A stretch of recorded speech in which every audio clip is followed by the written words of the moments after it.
back and turn this off. And I'll join the Discord chat so you could see me on here without any delays. Dun, dun, dun, dun, dun, dun. Where are we? There we are. Oh. Eric can hear me, apparently. Hi, Skarnr. We can hear you.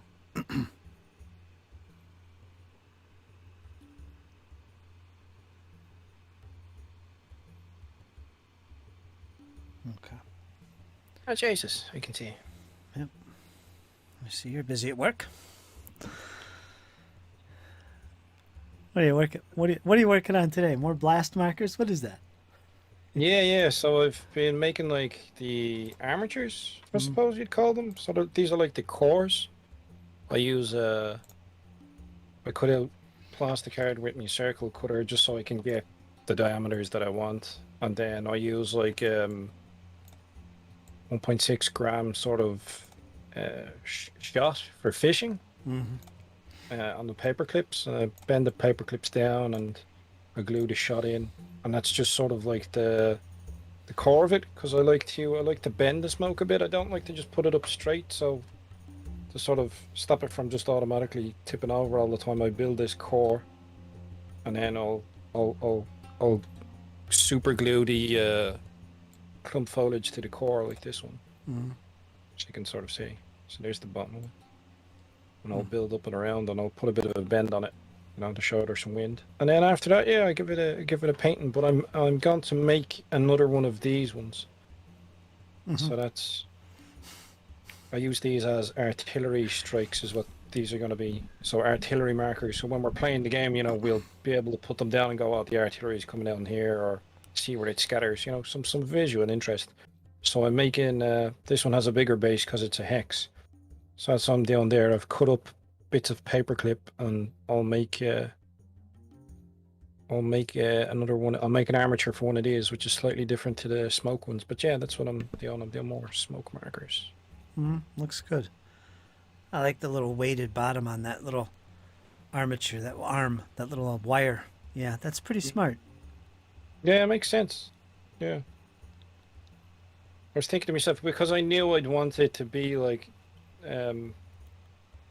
kind of top heavy visually for some of them. Do you know what I mean? Like I knew I wanted a big lump of smoke on the top of them. Like I clump a bit at the bottom, then I get it sort of narrow, and then smoke is supposed to sort of billow out and expand a bit. So I was trying to think, how can I sort of facilitate that while still have it as a functioning sort of piece, and that tends to work.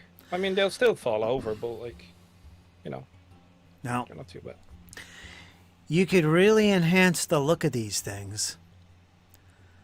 And I found this out from experimenting and fiddling around, but I made a lot of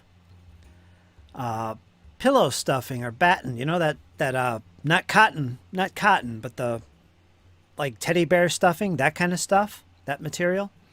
If you take that, and what I did is kind of messy, but what I did is I took some black paint, got it on my fingers. It's watered down pretty heavy. And then pick up these big clouds of batten and just start rubbing it in. So you're getting all different shades of black and gray on this otherwise white stuffing, right? So it's not a big white cotton ball sitting on your table. And then you can shape it in any way you want. And I found that by putting like the blast marker in the center of this thing with this big cloud with chunks of black paint stuck in there too, that's a nice side effect, because when you're working with black paint, at least for me, I was getting little dried chunks on my fingers. So when you put it into the cotton, it kind of stays behind. So it actually looks like an explosion with debris and parts in it.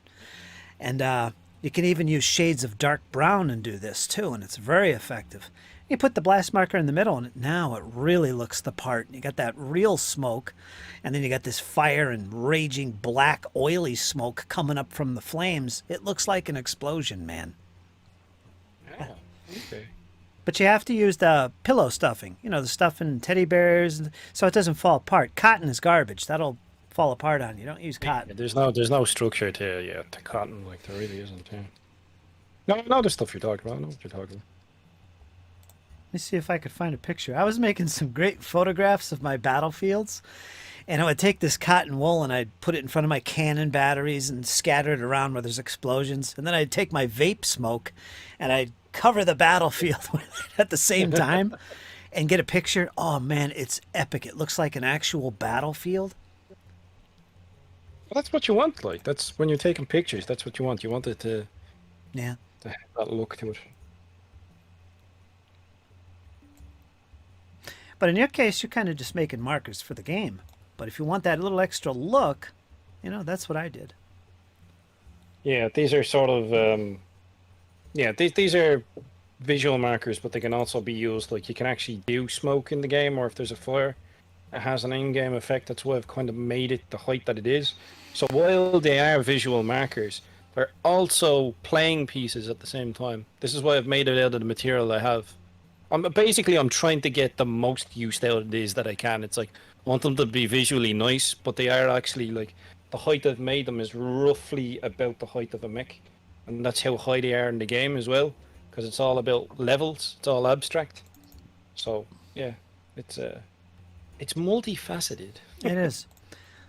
Let me see if I could show some pictures of my vape clouds and cotton balls. Oh, please do. I look forward to it. Let me see. Where is my Windows capture?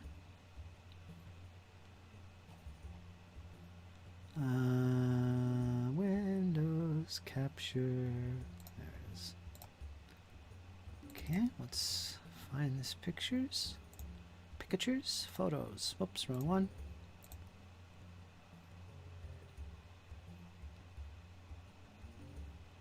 Microsoft Photos.exe, is that it?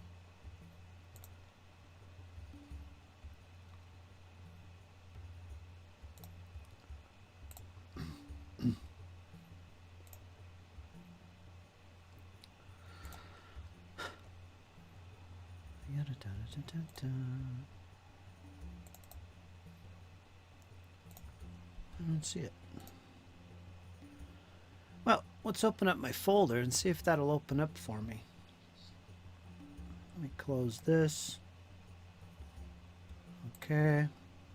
It's my folder of goodies. Let's go over there and you'll see this on the stream. Skarnr, if you look at YouTube, it'll should pop up. Mm-hmm. Let me click on a picture and see if it shows. It looks like it's just showing the folder screen. Alright. Why is this acting up today?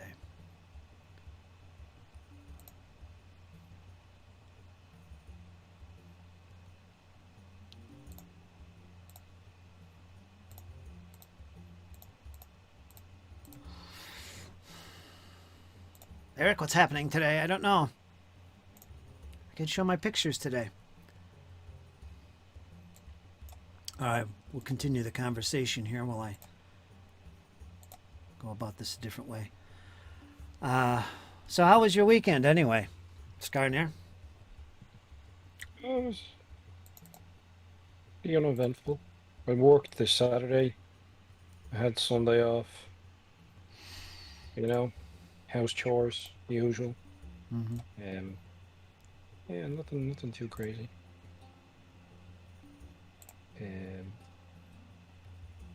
Yeah, I had a quiet one because I know I'm going to be busy this weekend. There's a game convention. Ah. It's going to be on. Myself and a few friends are going to in Ireland here, and we're going to be playing some BattleTech at it and some war games and stuff. I played some Pathfinder this weekend. I do every weekend. That was fun. I had a stream on Saturday, didn't I? I think I did. Then played on Sunday. Took a day off Monday, where I do nothing. I think I slept all day. I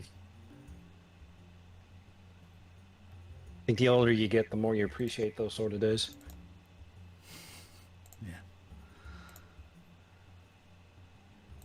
It's not picking up my Windows Media Player. All right. Well, Eric was saying he could see your pictures.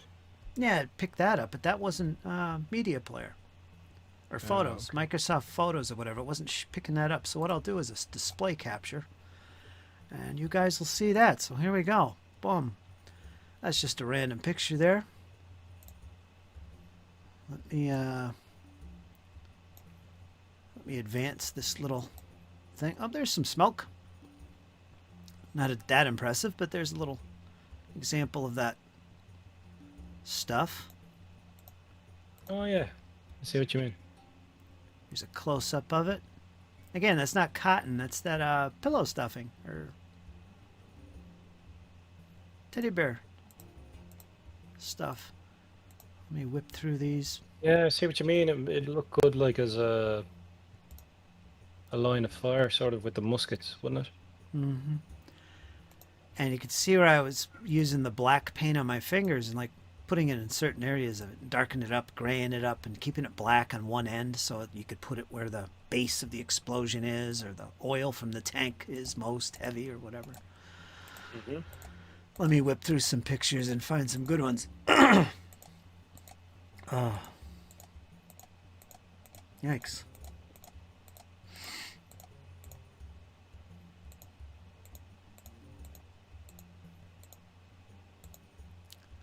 Here we go. Now we're closing in on some good pictures.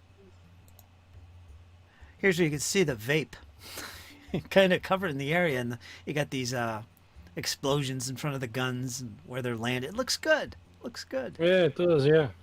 And there's little clumps of flock mixed in with the cotton. Oh, I see on the right. Yeah, yeah, yeah. So it's Like kind of if like, it's churned up the ground or something. yeah, yeah. Here's a good one. And this is what a battlefield would look like back in the black powder era. It'd be like this. There'd be this haze and these thick areas as well. That's pretty cool.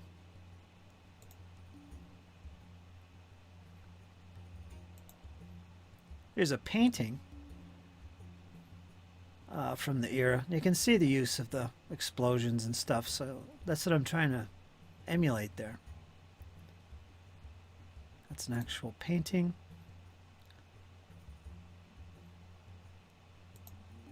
Yeah. The smoke everywhere. Yeah.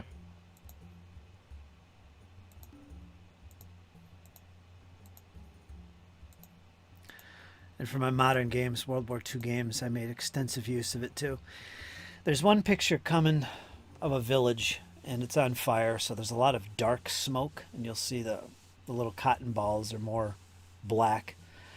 And that's all it is. You get some black paint on your fingers or brown paint, and you kind of rub it into the cotton, just mix it in and stretch it out, and it just darkens it up right, the way it should look.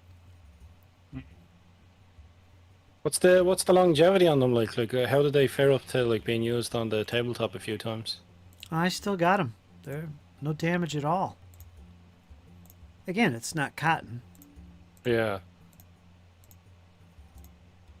I think I've seen this material that you talk about there, and there's people have put like these some of these little like candle LEDs, little Yep. ones that sort of Yeah. flash. I've seen people put them inside of that sort of material. Yep. Do something very similar. That's exactly what it is. It's pillow stuffing, essentially. And it's also used for stuffed animals and stuffed toys. So if you got a extra pillow laying around, tear into it and grab some of this stuff. It's awesome.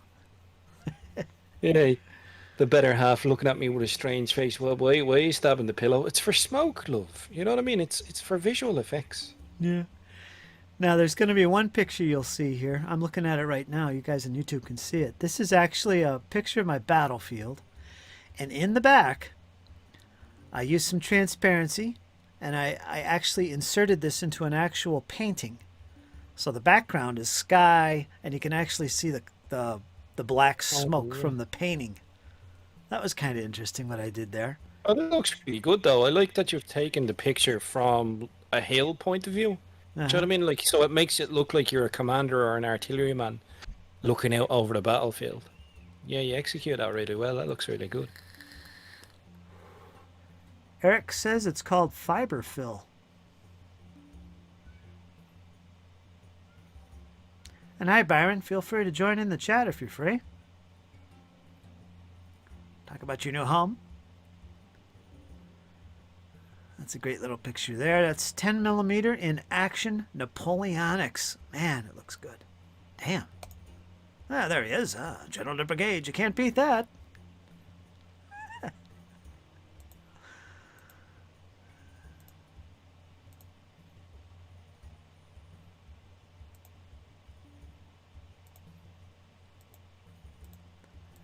Anyway, I just wanted to show that off for Skarnr and you guys. That's what I discovered in my hobby. How to make use of that stuff and make it look real and smoke and all that stuff. Pretty cool. Yeah, it looks good, man. Thank you, thank you, thank you.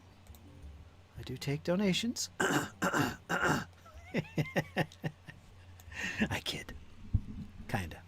Actually, I'm not kidding. Anyway, let's get back to this maniacal chat.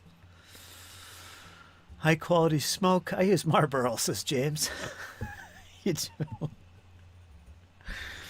That'll work. I need to add some gray white to my smoke markers, says Eric. I could see your folder pics, Curtis. Yeah. How's everyone doing, says Byron. All the way down in beautiful Florida. Eric says, all good, even better when home painting. Called fiber fill. My mom was deep into crafts, so she had big plastic bags full of this stuff. So that's where I got mine. So you looted some, did you? Yeah. But like I said, stuffed animals, same stuff. Pillows, not the foam, not the foam. You know what I'm talking about when I say foam. It's not that stuff. I know they put that in pillows too. That's not what you want. Furniture foam. Yeah. No, I've seen people making tutorials with that stuff, like the foam of making their own clump foliage, like and how to. Yep. You put it in a blender with some water, and then Yep. they'll mix it with acrylic paint and a little bit of PVA, I think, and color it themselves. The model railroad guys are crazy for making their mad into that, like just because the quantities they'd need, like a whole board of the stuff, big displays. I admire that about it. I'm not into trains, but I like the detail they put into their scenery. You know what I mean? There's some tips and tricks to be picked up there. Definitely.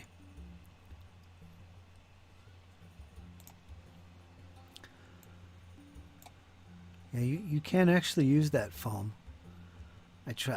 Yeah, like you said, they put it in blenders and stuff. Yeah, you can make your own clump foliage. Also, you could make your own hedges. Again, all you do is you soak this stuff in some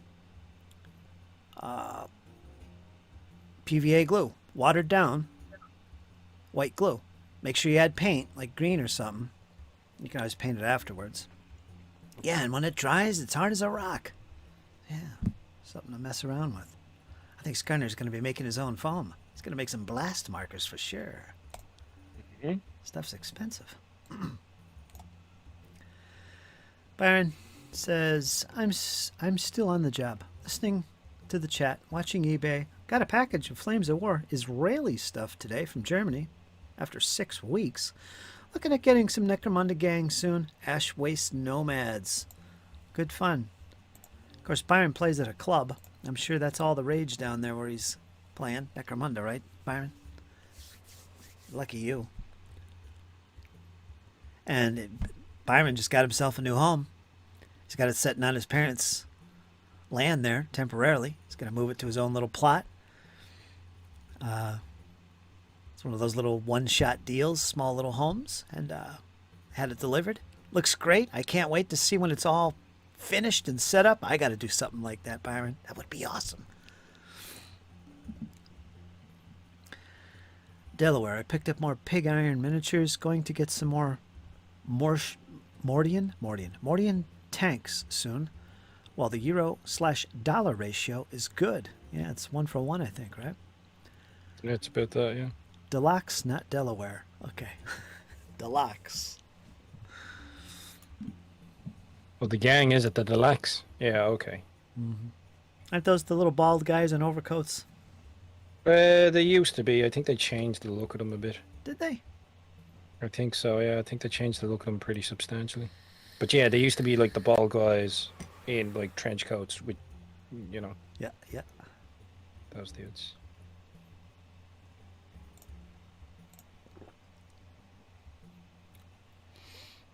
Well, let me get myself set up. I gotta get started here.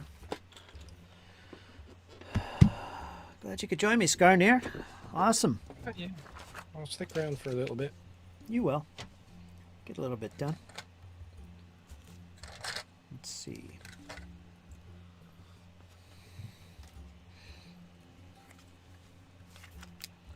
Let's see. We're done, I think. Good.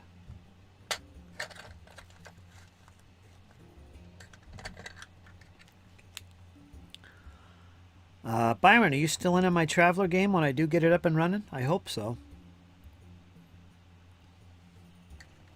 Traveler's science fiction stuff.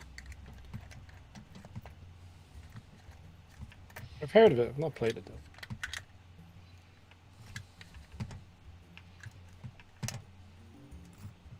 That's good. Put that over here. I'm hoping Byron will be part of that. Sci-fi is his thing. Now, what do I need?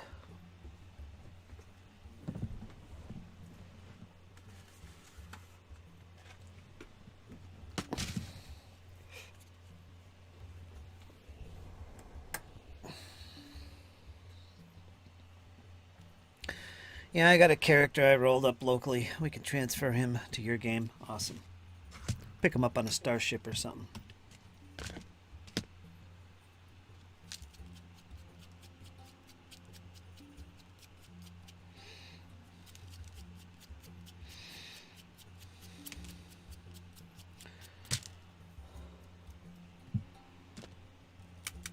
Let me dump this.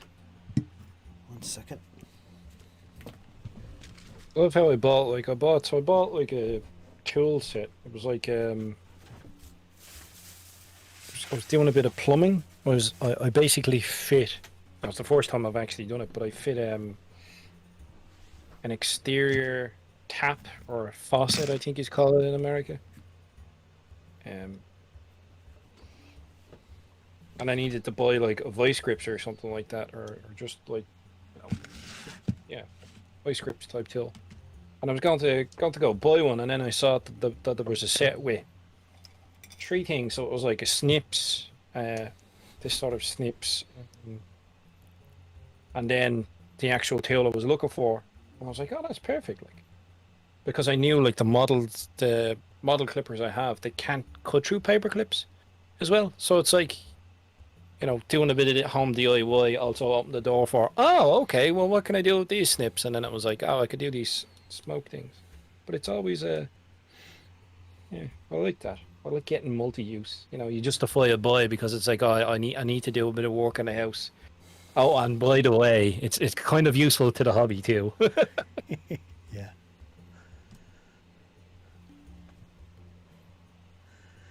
Doug Noble joins in the chat there. How you doing, Doug, my friend? How's your battle getting set up? I haven't seen any posts unless I missed them. You have to tag me.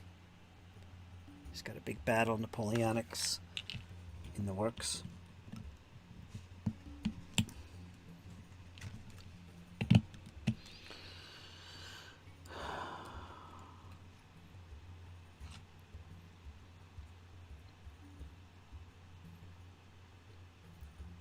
What is that? Plume? Let me look at some reference material here.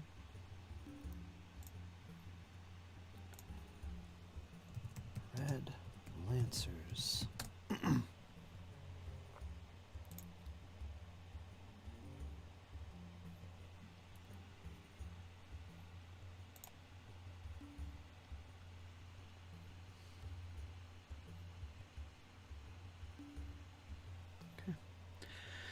Doug says I posted a couple pics of the setup. Tabletop Commanders, I assume, Doug?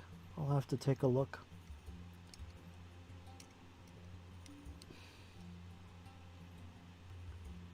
I didn't see that. Very good day and evening to you fine guys. I wish I could say it was a good day here. The weather is absolutely miserable. Windy and raining, and I can hear people's house alarms going off from the wind and the rain. Wow.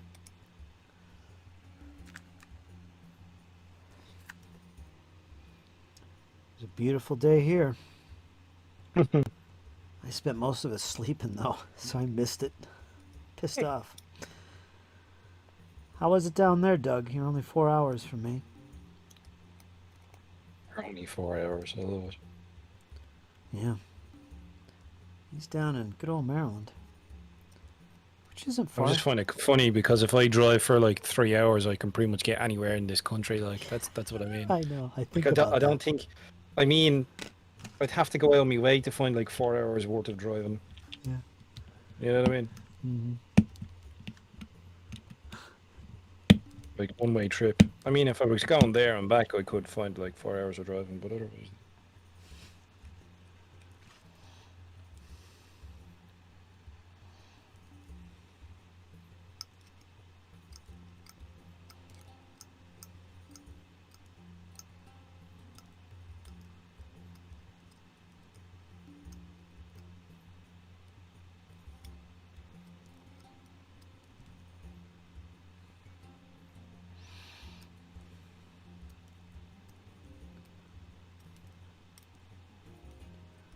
This guy's got a plume. Excellent. Standard bearer. That's why.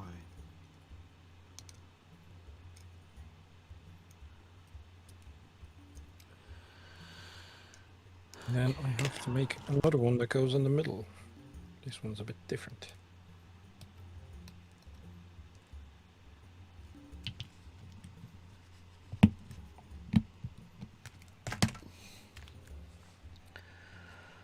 Overcast but no rain, he says. Huh.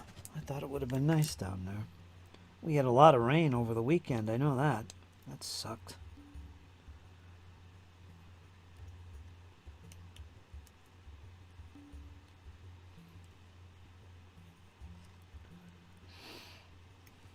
This guy has a plume.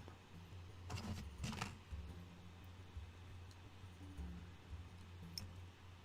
nothing special.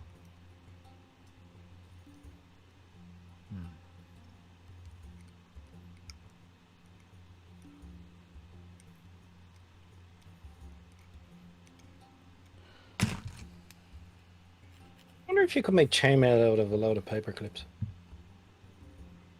My real chainmail? Oh yeah, like I can bend it easy enough.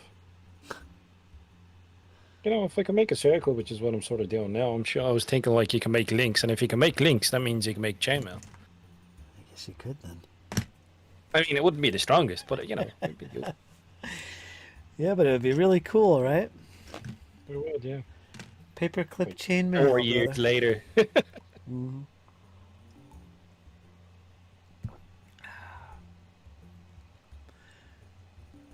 Doug Noble question: do you live close to Catonsville? James says it has been raining heavy all year here, down in Australia. Adds to the cabin fever, but relieves the drought.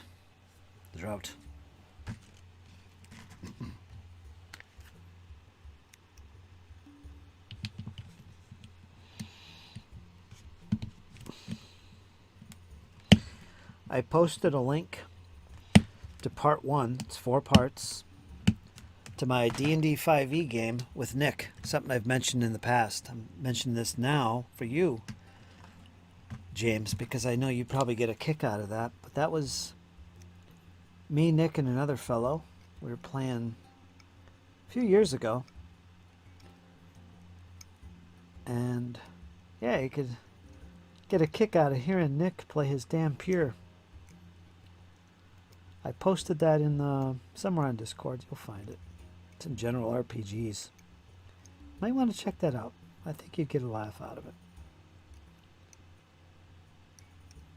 Anyway. Okay.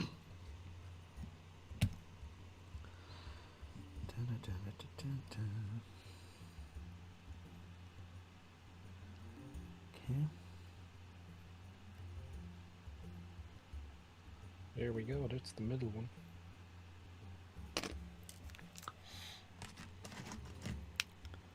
Looks like a little brand or something. Yeah. It'll sit in the middle.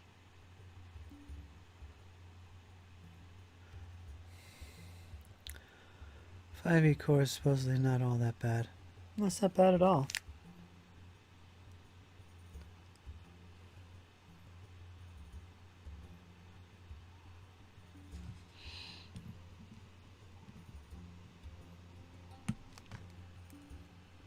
It's easy.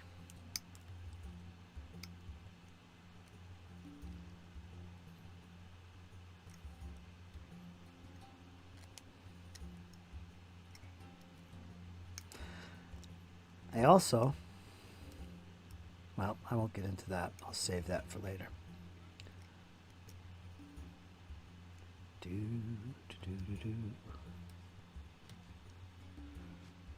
I hear the kids next door playing. Don't hear them too often. So they're never home.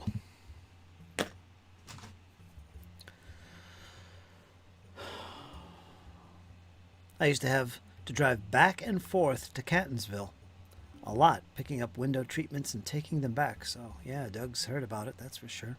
Eric asks Skarnr, you are using super glue for gluing the clump to the wire, correct? Yep. Yeah, I use like a medium super glue. And I use it to glue the clump to the wire, the clump to the plastic base, the clump to more clump. Yep. That's what the adhesive is, to hold it together at the center, and then I'll coat it in PVA a couple of times, water down, like 50-50 usually. Give it a bit of strength. And then it gets really strong when you paint it then. Because it's still kind of, it's not super hard, but once you paint it, you'll, I don't know if you can hear the difference, but there is. Careful. It's rock hard at that stage. Mm-hmm. But am I making an explosion? Yes! I'm making an explosion. Boom. It'll be like, well, I don't know if I'll do the color like this. It'll be kind of like that, but with a spike in the middle. So, that's one there. That's pretty cool. Yeah, that's the one for the tanks. Mm-hmm. I thought that was funny. The can of cheese exploded. Who said that? Can't remember. That was funny. You gotta kind of repaint it a little bit so it doesn't look like cheese now. Is there a video tutorial I recommend? What in making these? I There is. haven't really been. I haven't There been is. watching a tutorial. I've just been sort of. I'm sure there is. I haven't. I've just been mucking around as I go, really. But I'm sure there is. I'm sure I've seen it out there. There must be. There is. I've seen a bunch. Probably Terrain Tutor or something. I think he might have done one. I'd be surprised if he didn't. Yeah, Eric or whoever asked that. You can look it up on YouTube. Making blast markers or Flames of War blast markers or smoke markers. And there you go. I even made one. I made a couple. One was a... Make one myself at this stage. Mine was a kind of a humorous one I made years ago. It was called The Many Uses of Smoke Markers. And before that was part one, which told you how to make them. And I did it in a kind of a comical way. The many uses of smoke markers, like you could set it on your sleeping friend's head, or put it on the head of your cat when he's eating. And I have pictures demonstrating all this, of course. It's funny. Yeah, it's good stuff. We'll make a few explosion markers. It's gonna look very boring tonight though, because you're basically gonna see me like gluing paper clips to plastic. You know what I mean? I might throw a bit of paint on these ones. Yeah, I'll probably throw a base coat of black on this eventually, but for the most part, I'm gonna try and make a few of them. I'd want at least 6, I think. Yeah, I reckon 6 is a good number.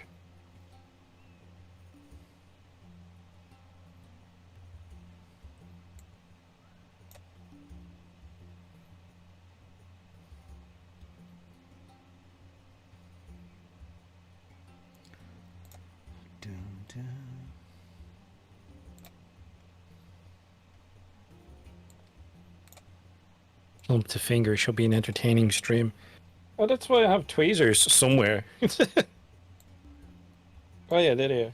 That's why I have tweezers, just in case. So I end up with clump glued to tweezers instead. I think there's even a little bit there. Let's see, look, comes off easy enough. Yeah, tweezers are handy. Because I find when you're putting them together that sometimes there might be a little tiny void. So you might be able to see like the paper clip. You know what I mean? So I like to get a tweezers and just a little bit of super glue and just stuff it. You know what I mean? Stuff it. Give it a good stuffing, you know, your shelf.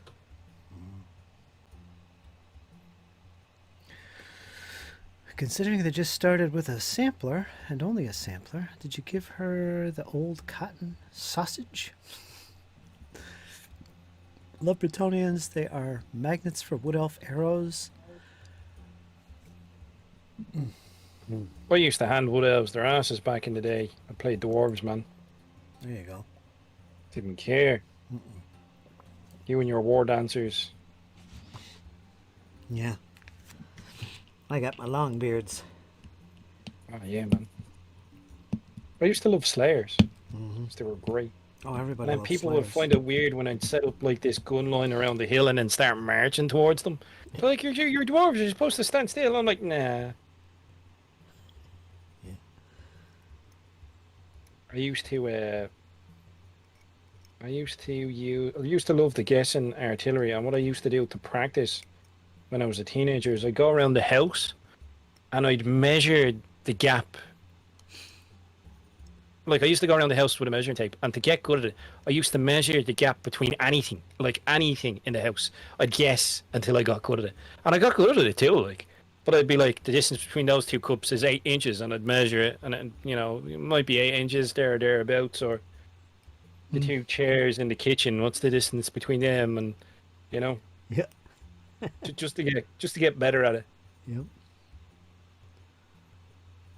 Because I remember that I was playing a game against my friend or something at the time, and there was another guy. I think I said like whatever the range was, 38 inches to land the template on the unit. And there was another guy there. He's like, no, I don't think it's that. It's this. And like I remember very proudly placing the template down, and the center hole was directly on the enemy commander in the unit. He's like, oh, you're good at this. Yep. And then rolled a hit with the template as well. I was like, boom. Yeah. But no cheating. Practice. Gamesmanship, you know. That's all it is. The short distances are pretty easy. But fortunately, when you're playing on a 6x4 table, there's not a whole lot of long distances that are difficult to measure, because you know the size of the table, for one. And if something's far away, you can pretty much guess whether it's in that 36-inch range or... Well, that's if you're shooting straight on, but if you're shooting on the diagonal, things start getting a bit more interesting, you know? Mm-hmm. But yeah, like that's I think that was the problem with some of the... When Games Workshop started doing the game in tables and they were 2-foot square sections, it's like, well, you knew, like, you could look at them, and you knew the distances then, so that, you know, I think by that stage they'd stopped doing guess range weapons, which was a pity. It was a part of the game I liked. I liked templates. I liked having guess range weapons. Yep. Rolling your artillery dice, bouncing cannonballs. Yep. you know, taking out the ranks of the enemy. I remember doing that, man. I used to have so much fun. The ball throwers. Fourth edition, first box set. High elves, night goblins, and lots of templates. Lots of good templates.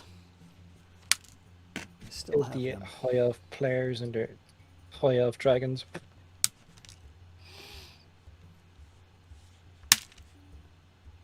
Being shot to pieces by cannonballs and ball throwers. It was great. It was glorious.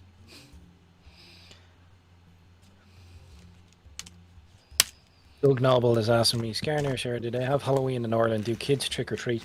Doug, Halloween originates from Ireland. It's an old Celtic ritual. It's yeah,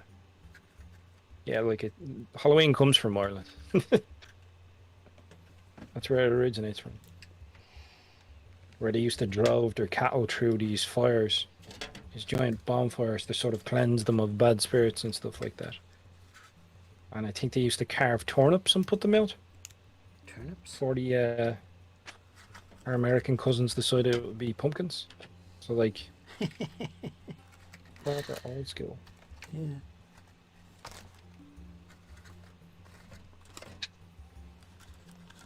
He's all done. But yeah, it's really big thing. We still, like, I live in the suburbs of the capital city, and still any sort of common green areas, the local kids will gather up wood for the weeks preceding it, and like we did it as teenagers ourselves. We'd collect up wood and kids, you know, and you'd have a bonfire on Halloween. You know, the kids go trick or treating, walking around and getting sweets off people, or candy, as you like to call it.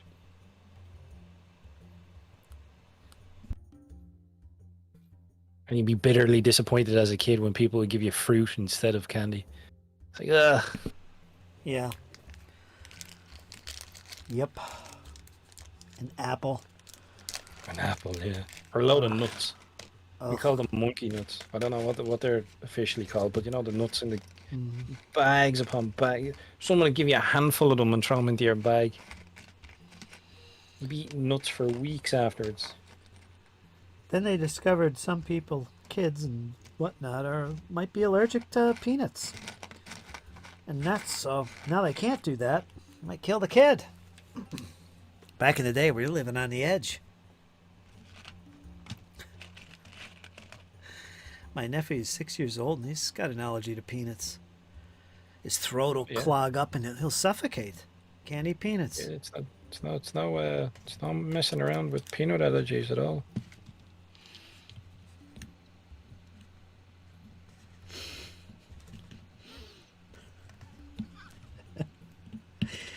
I just thought of a meme I saw about Halloween candy.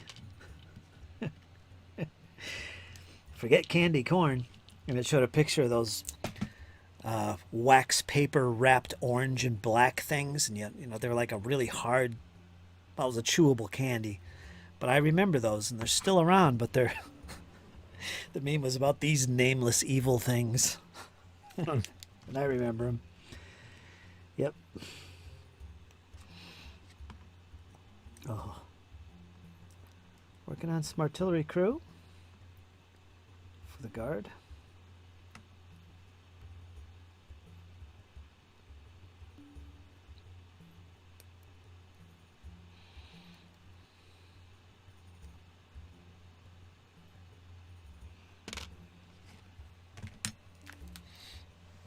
How you doing, Shadow? Do they have Halloween in Ireland? Read that.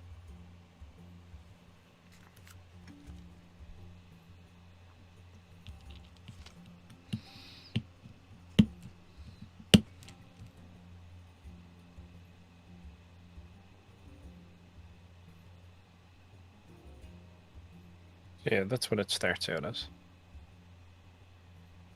And then you glue loads to it. Now you gotta saturate it in glue. You just super glue it, and then you just cover it in PVA, and then start painting it black.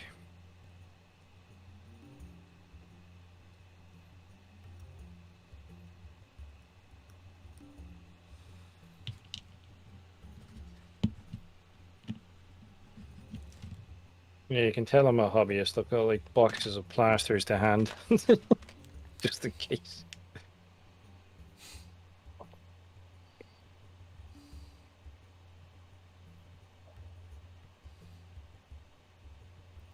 Razor blades.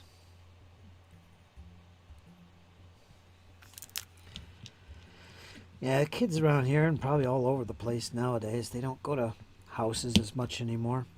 Occasionally I see them around here, but they usually go to the mall or something where they have a parade and they stop at all the stores, and all the stores have little candies that you can take from. I think my nephew goes around the neighborhood though. So that's still going on there.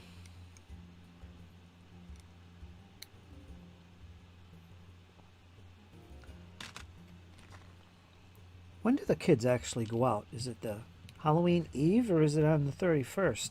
The night of the 31st. When do they actually go out? Halloween. So Halloween here is the 31st. Yeah. So Halloween night. Yeah. So the what tends to happen is the young kids go out while it's still kind of bright, Mm-hmm. and then you get the older kids when it's starting to get dark. And then all the bonfires are kind of are lit then, and the fireworks are going off, and even though fireworks are illegal in this country, every year people get fireworks, like every year. Somehow. Oh well, like they sell them in Northern Ireland. Mm. They sell them in the UK. But they don't manufacture or sell them here.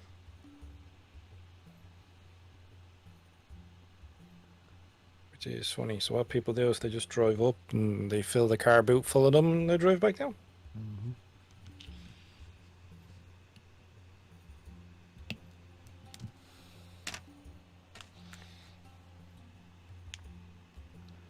They never come to my house, and we have good stuff, says John Longshore. How you doing, John?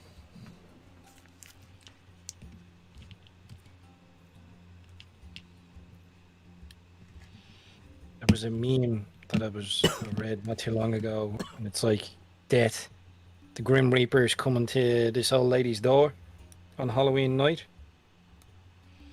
But she's giving out like candy bars to people. Yeah. It's like, oh, Margaret, your time's come. And then she's handing out like full-size Snickers bars. And Death's like, no, we're cool for now, you know what I mean? Because she thinks she's dressed up. And she's giving out like decent candy. Yeah. So funny. Somebody give you a full-size Snickers bar on Halloween. Holy Christ. Yeah. Not one of those little tiny minis. Yeah, the little ones.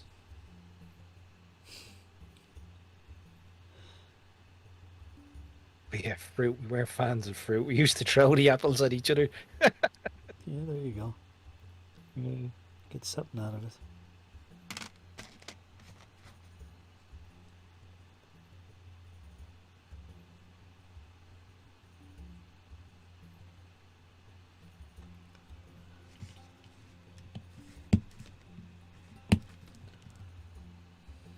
Okay.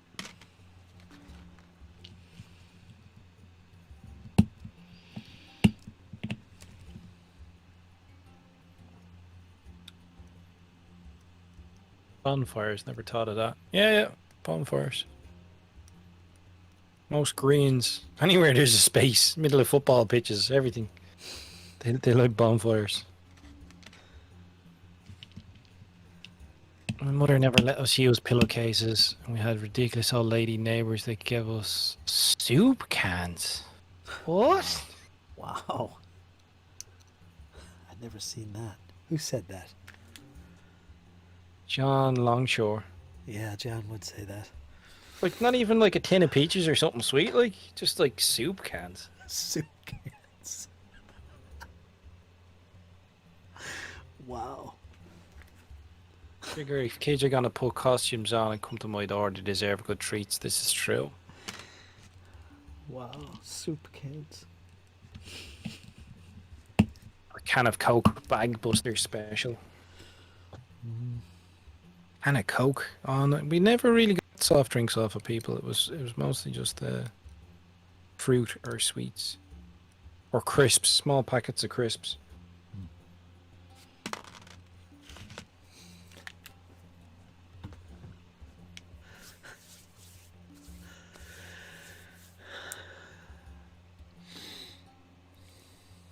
Minestrone. Cream of broccoli. Cream of broccoli. Oh Jesus. That's ridiculous. In my lifetime, I've never gotten a can of soup before. It sounds like the old dears just like forgot it was Halloween, or like, I better give them something before they egg the house. You know, throw toilet roll over, TP it. Yeah.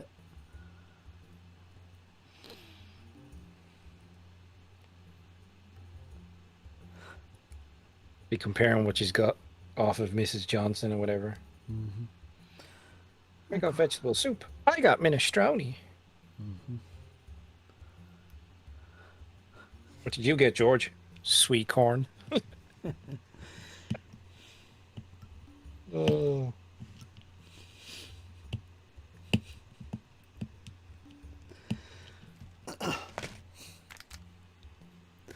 Fritz, do any kids come to your place? Not anymore. It's too dark around here anyway. Nah, not really, not anymore. The kids don't hit this street. Probably up the road, maybe. There's a big development there my uncle built. There's a lot of people in there. Probably behind where I live, but not this road anymore.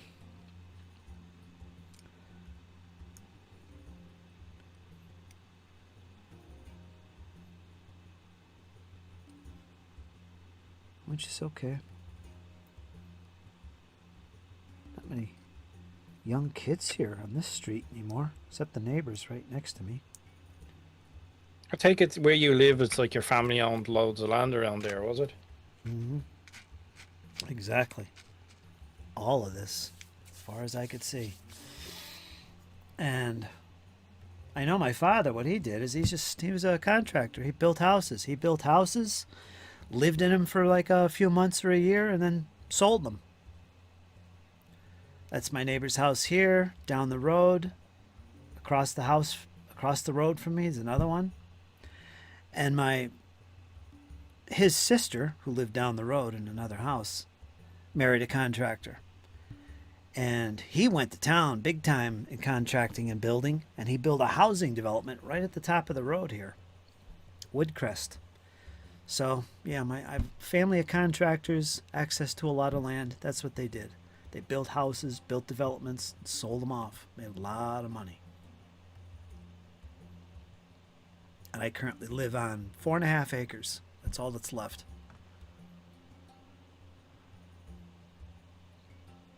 Or did they build the house you're living in? No, this house was here hundreds of years. Been in the family forever. The foundation is really old. So you live in the old family house, yeah? Currently. My bag would definitely not hold a rice cooker, so I'll pass. Circus peanuts. Circus peanuts are good. Horrible orange circus peanut candies. John don't like them.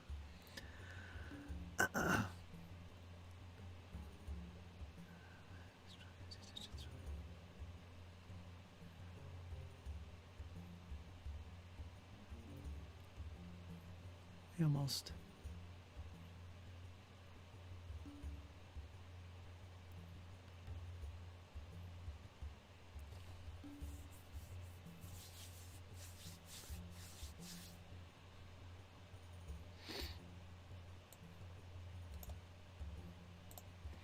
When I lived up Massachusetts, we had lots of kids coming to the door. Of course, we lived in an apartment, so there's lots of kids anyway. That's what they do. But not here. I suppose apartments weren't really a thing in Ireland when I was a kid back in the 90s. No.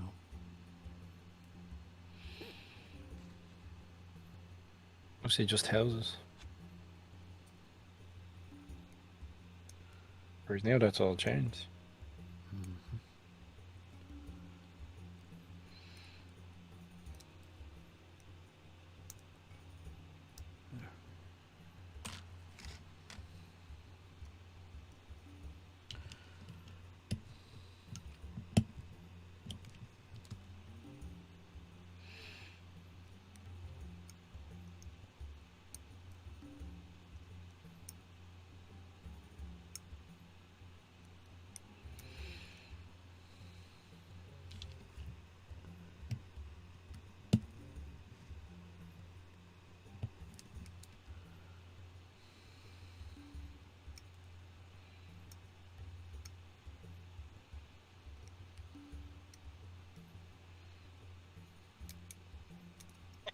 James L. Yeah, I think it is a bit too soon, James. What do you think?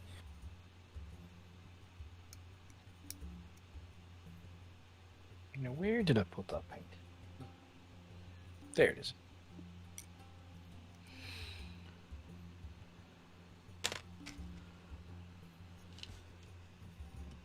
A long sure. Say now I'm sick of Reese's. They really are the only candy made anymore.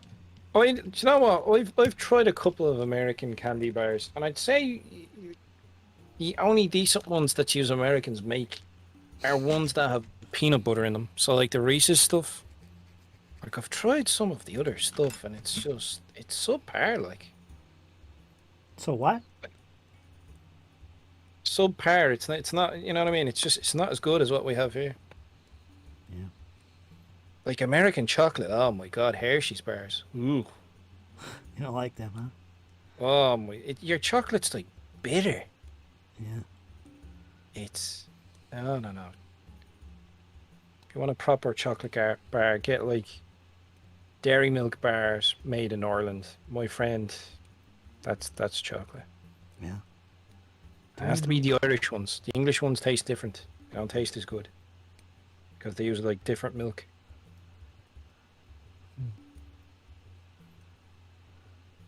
I'll have to post you over some sometime.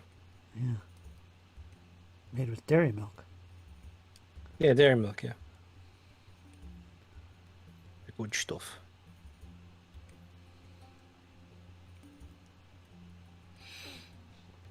But what did I try? Was it Three Musketeers or something? Or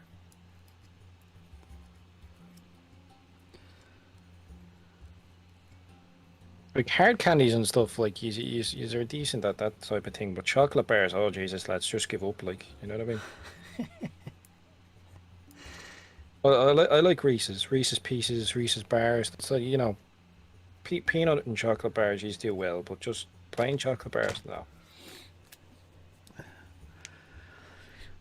High milk quantities in general, says James, in the UK and Ireland.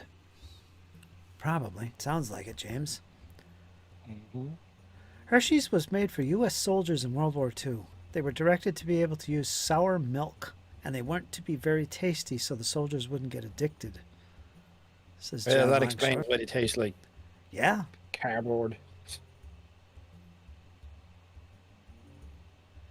Twix, Kit Kats, and Reese's are my family's favorite, says Shadow. Cats are decent. I've actually, do you know what I've had? I've tried. One of my English friends told me where you could get the chocolate cola. So it would have been like the caffeinated chocolate that the Germans had in World War II, and that stuff's actually that stuff's actually rocket fuel, man. That stuff's great. Like you can get like a milk chocolate one, and I think you can get one that's like double strength. So it's like Wow. instead of taking caffeine pills or whatever, you have this with coffee, and it's like holy. Like when I used to do like night shifts doing security, like that stuff. Really? Oh yeah, it was good stuff, man. Bouncing And it was off the great with a walls. coffee. Oh, it was brilliant. And it came in like this circular metal tin, and it was you had like triangular slices like a pizza kind of, and a couple of layers. But it was nice. It was really nice. I liked it actually. I really should get more of it. It's good stuff.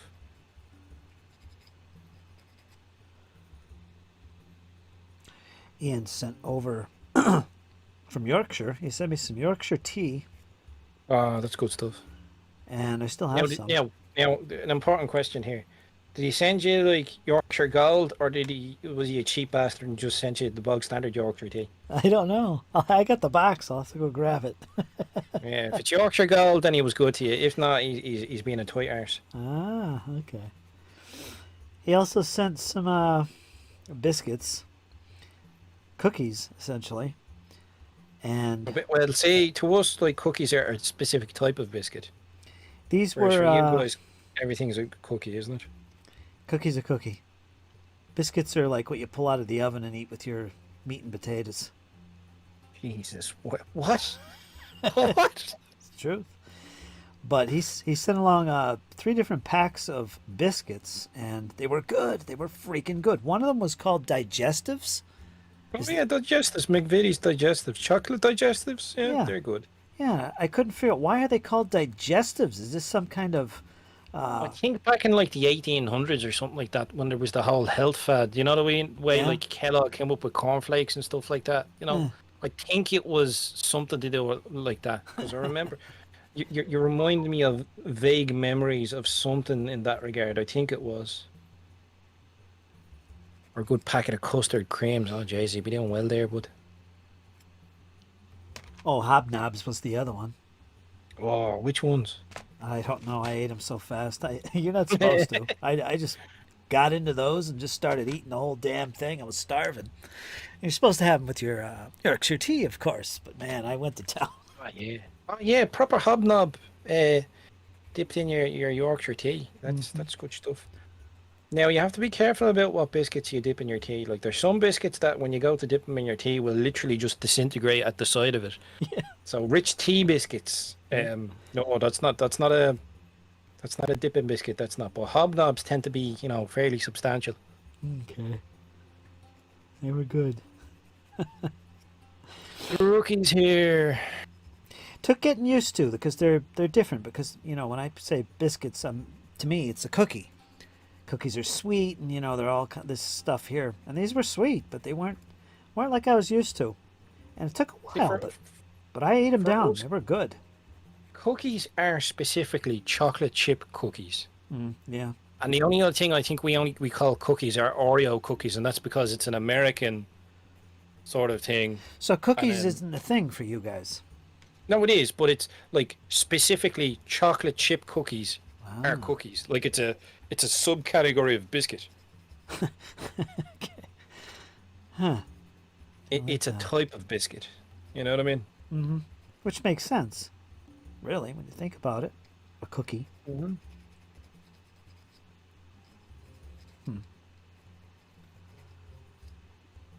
That was good. But Oreos are okay. Oreos are okay. They're not amazing. They're okay. They're passable.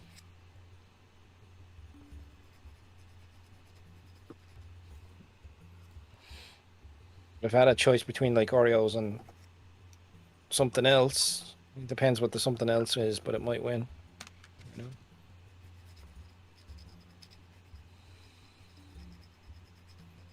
Like I still haven't been to the States yet. So like, what's the food you'd say to a tourist you'd have to eat? What's the most American food like in the States? I suppose it would depend on each state, wouldn't it? Yep, They all have different exactly. sort of. That's what I was gonna It's like say. I've never had a corn dog. I hear that's a thing. Yeah, that's pretty cool. Where I live, it's one of the unique things where I live is called Old Forge Pizza, and it's a very specific kind of pizza. It's square, but it's got a very unique flavor and taste. It's really, really good. It's kind of got, it's a thick crust pizza, kind of soft, but it's got the red tomato sauce and it's got a very unique cheese. I'm not sure what kind it is. And it's got a little bit of onions in there too. And it's really unique. And it's called Old Forge Pizza. And it's something you have to try if you come. Well, it's not far from me actually. Old Forge is right next to me. But that's a big deal here. Old Forge Pizza. Is this something like quintessential, like the sort of Chicago deep dish Yeah. pies? Yep. Yep. Yeah, Chicago has their own style. New York pizza, of course, has their own style. Pizza's a big thing, as you can tell. Oh yeah, we've pizzas. Like we have Domino's here. We do have Domino's.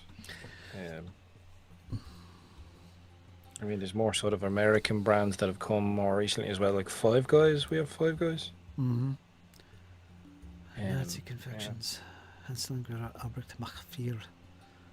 We follow the. Can't read that. Biscuit as savory accomplishment. I'm making chocolate chip cookies tonight, says Shadow. Awesome. Cheeseburgers, Hashtag says Rookie. winners. Again, I would say it's wherever you are in the United States, and you probably want to travel around and visit different places. And they all have their own forte and food specialties. There's all kinds here. Yeah, melting pot, U.S., right? So you're gonna get that.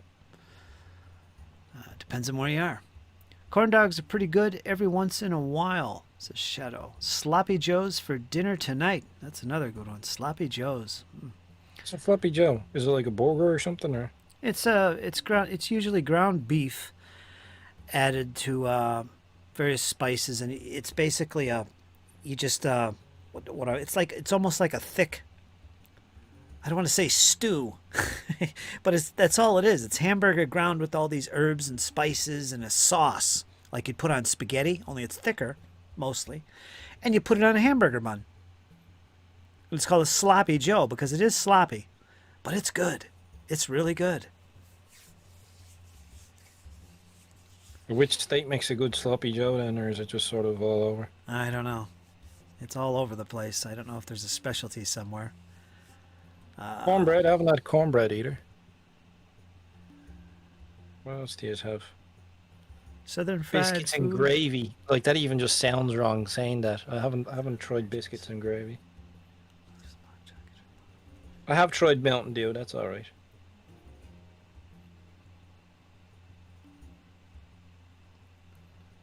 Battletech lore. I saw that.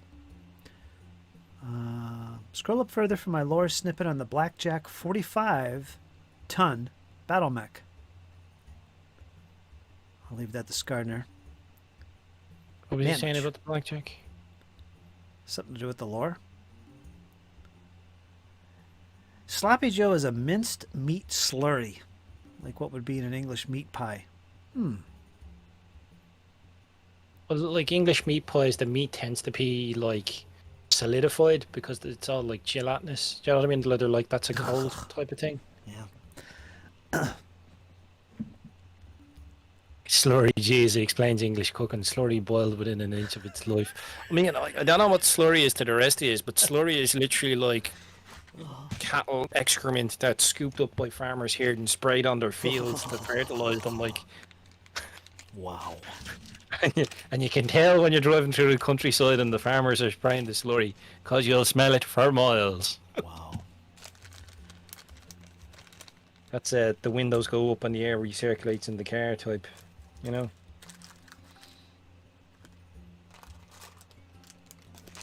What is this? Oh man, look at all these limbers. Damn.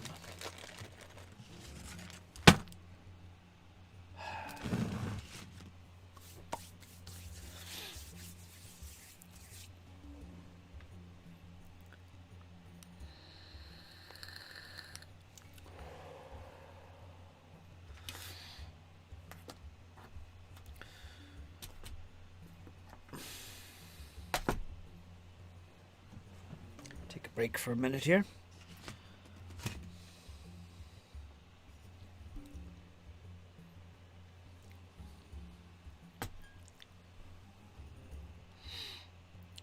You make steel and mine coal with slurry.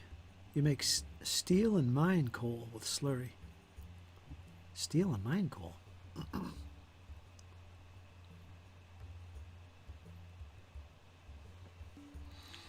British food is kind of weird. Like the fast food is kind of dreadful, but a decent pub meal can be great. If you find a place that does a good carvery, yeah, a decent fish and chip shop, a decent chipper, like, yeah, it's nice. Only English food I like is fish and chips. Fish and chips and mushy peas with it. Or if you go, it depends what part of England you go to as well. Different chippers will have different sort of things. Like down the south, they'll do like yeah, you'll get like fish and chips, and you can buy like saveloy, which is sort of like a type of sausage. It's like a spice sausage. That's all right. Whereas if you go up the north, they're sort of more into their mushy peas and stuff, and they'll do like spam fritters, which is like deep fried slices of spam. Now, what we're going to show off in the stream, I'm going to show off a project I did. This is a short little video. I'll play the sound and everything. This is a beautiful piece of terrain I made out of foam. Some old, you might recognize some of these corner pieces if you've played 40K 3rd edition. You're going to be able to see some of my dwarfs. Maybe some 40K. This is a big piece. I think it's like 1.5 feet or 2 foot square. I still have this, and it's a beautiful little piece. I was still working on it, but let's check it out. This is an old video. This is going back It's got to be at least 9 years. Doesn't say. Let's check it out. Just want to give you a quick update. Here's something fun I've been working on. This is something I've been working on for a while now. And I think I'm going to Wait a put minute. some more final touches on it before I put it up for auction. Hold The on. old Gothic runes Pretty kick. big. This is original. Hold on. Hold on. Let me back this up a little bit. Hey everybody. Just want to give When you your a quick guest said update. Chicago, I suddenly realised that we call a Chicago, Illinois accent. It's just the leftovers, smoothed out leftovers of Irish. Probably. I'm gonna I think Chicago was some more settled by a lot final of Irish touches people, on it wasn't it? before I Chicago, put Boston. it up for auction. But it's pretty big. This is originally for 40K or any science fiction game. It's basically a big piece of ruins. And let's see, we got some dwarfs in there hanging out, chilling. And these pieces are from the 40K game. Put them on there. But it looks really awesome. So I think this piece will really get a good price on the market. But you know, hey, this shows you what we do here. That's the kind of terrain you can expect. You still have this It's about piece? almost 2 Mhm. foot square. And yeah. This little hole there. You still have this piece? Looks pretty awesome. Get a profile shot of it. Yeah, if you're interested in something like this, or even this piece, because I don't think I'm going to keep it, I think I'll finish I it. did keep it. We're going to add some green to it, some flock, get some vines coming up on the pillars, maybe, some fungus. I like growing. that. I like when you do like a project years ago and you still have it. I think it looked fantastic. And I think it would work with fantasy or sci-fi, actually. There's nothing The totally dwarves. standoutish. I like the hills on the back as well. They're actually really It's nice. Science fiction. Like I said, I got my dwarfs in here, so. All right, just wanted to show it off. Give you guys a heads up on more things to come. Okay, thanks a lot, guys. Doug Noble was asking when it was filmed. I'm going to say 9 years ago. 9 years ago, Jesus. Yeah, 9 years ago is the... Yeah, 9 years ago. Taken with my BlackBerry phone.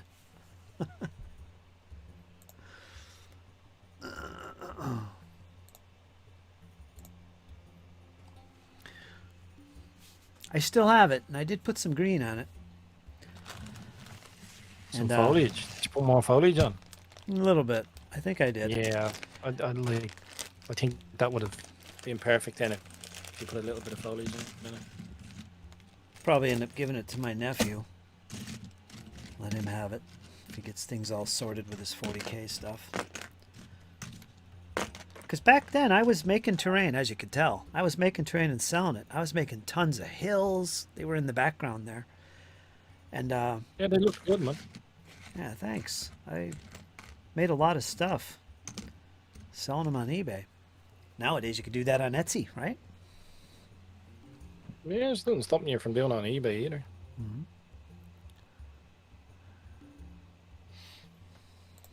I mean, if I could pump these out at a reasonable rate, I'd happily sell the smoke markers. But no, on me, my hobby is at a glacial pace at the best of times, let alone being paid to do it. You know, Mm-hmm. Mm-hmm. it's like it's a great idea, but I'll be realistic about it. Yep. Depending on what you're doing, like a big, beautiful piece, that might make you some good money, but it's not frequent enough to make a living on. That's for sure. No, I'd expect it to be like a little bit of extra cash in the pocket for like hobby stuff. Yeah. And that's not so bad. No, not at all.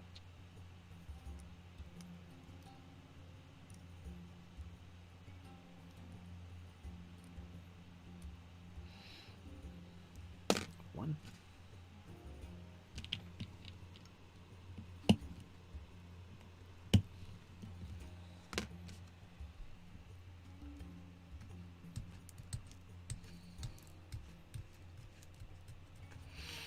There's another one that shows off my Man of War ships and a piece of terrain I commissioned. I was doing. It was a commission, but I'm not going to show that one. But that video shows start to finish this little dwarf sea fortress that I made for Man of War. I sold one on eBay to a client or customer, and another guy said, "Hey, do you make more of them? I'll commission you to make one just like that for me." So I thought about it and said, "Oh, okay, I could do that." Took me about a month, I don't know. But I have a little video on there, a little short video, that shows the beginning to end of that little fortress that I made. And if you know Man of War, you know what I'm talking about. These little fortresses you could make for your dwarves and stuff. I made one. That's pretty cool. But did you make one for the other guy too? Yep. Yep, little flags and everything.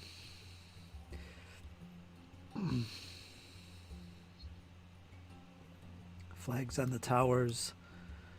There was a little back entrance, a little secret back entrance where the ironclads could go into the to the rock. It was a big giant rock, is what it was, sitting in the middle of the ocean. Wasn't big. Small little piece. But in the game scale, it would have been a big rock. Mm-hmm. Gotcha. Had big dwarven walls all around it, built into the cliff edges. It had a little mining area. I think it might have had a waterfall going too. That I did. Coming off the one side. Yeah, it was pretty nice. Made a little money on that.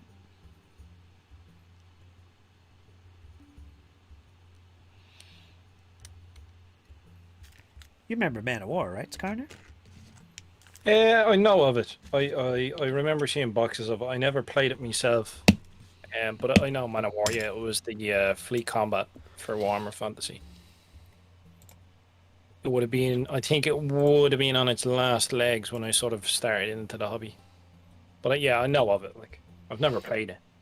I'll tell you I what. would have been more into Battlefleet Gothic. Would have been my thing. Oh, I made lots of terrain for that too. Planets, all kinds of cool things. I don't have any of that.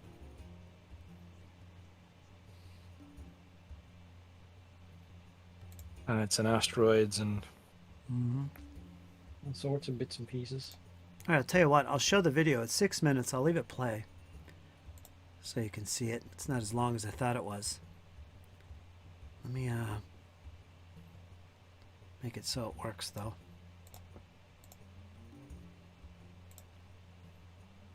So it's a big black thing. I wonder why it does that. Oh, there it is. So here it is. It's called the Dwarf Sea Fortress Project. I'll play this. You can see it. It's pretty cool. I think you guys might like this.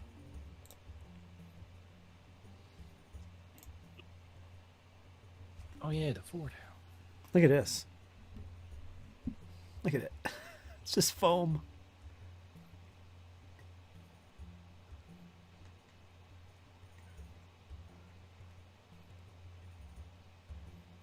Cool. And you get to see my ships when I'm done.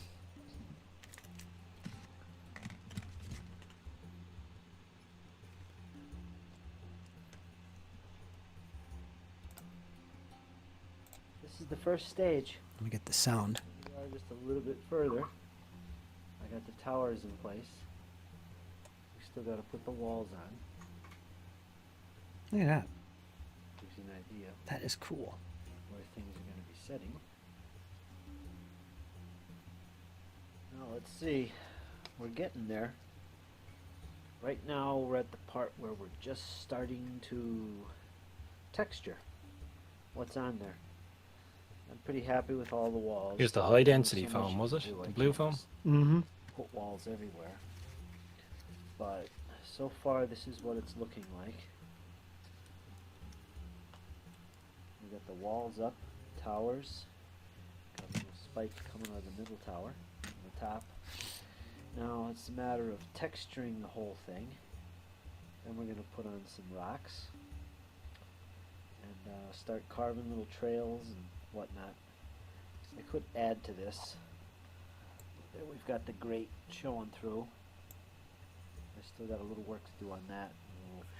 To do walls. With cardboard towers. Still some details to do. That's a straw at the very top. So far, that's where we're at. A straw. It's coming around. I'm loving the 2 picks underneath in the sort of like Here we are cave at the entrance. next stage.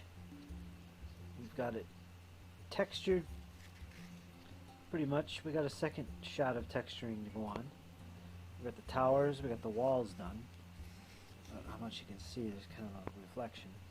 We're gonna have a river coming off out that little hole there. Look at that needle nose pliers, man. That's seeing some heavy use. Love it. It's hard to see because it's all gray. But this is the first layer of texturing. You got the back entrance there. Still got a little work there. But that's the first layer of texturing. We got going. We have another shot of the texturing. Then we got to put on the rocks and gravel that's going to be surrounding the base of it and various parts of it. And then it's just a matter of painting. That gives you some idea of what's going on. Freaking straw. Some of the It's funny. Don towers. Longshore is saying he's surprised that Oscar the Rag isn't in the shot. He might be. He might be. Here we are so far. Here we are in the first stages of dry brushing. It's looking good. Got some of the blue on there. There's going to be a waterfall there. Actually, it's going to be built up so you can't even see that blue anymore. It's a little earth. What a difference a dry brush makes, huh? pathways in Oh there. my gosh. The walls and towers are going to be a different shade of gray from the rest of the outcrop. But there it is so far. It's coming along. Yep. It's taking some time, but it's getting done. Here we are. Oh. I've got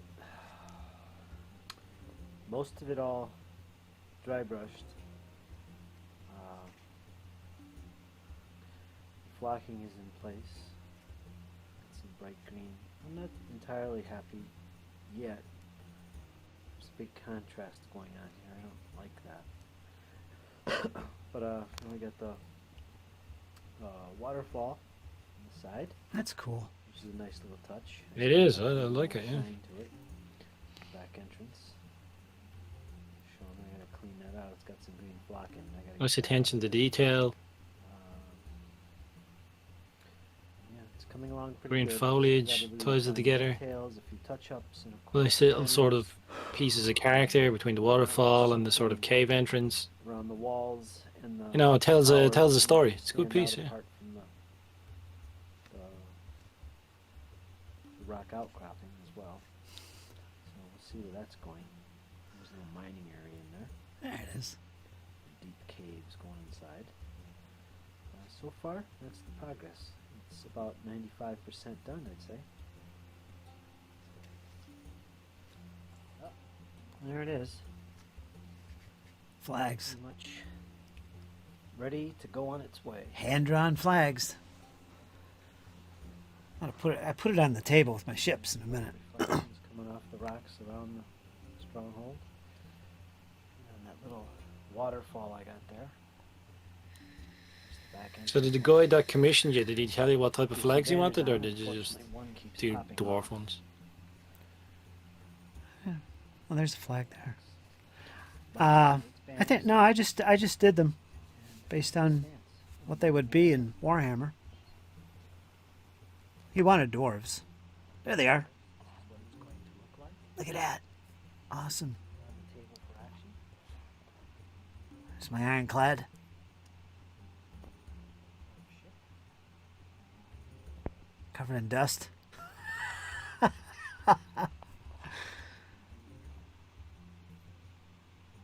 That is so cool. Looks pretty good. I'm not entirely happy with anything that I do. No, Sort of perfectionist. of course. Disease. I think it looks pretty good.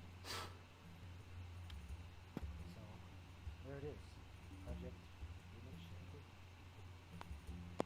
pretty much Yep, that's it. Forges made for man and war. Forge and brush.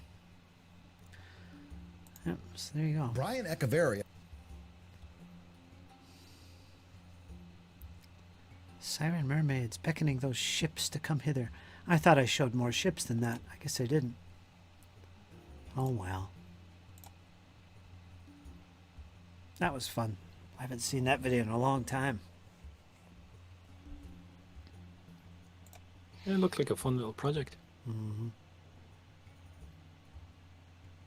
It is after midnight here. Yeah, it's getting late. I started late today. That's So I okay. shall have to head off, but I've enjoyed it. I've built some more sort of cores to more of these explosions and smokestacks, so I can get the ball rolling tomorrow or the day after. And I've managed to get some primer on Hey, you did. my Excellent. artillery explosions. Excellent. Well, I'll tell you what. I'll be on all week. Whenever you're free, pop on in. Ah, yeah. If I see you on, I'll pop in again and torment you. Awesome. Awesome. Let the tormation begin. I appreciate Good it. night, folks. Take care. Skarnr. Good night, bud. Tootaloos.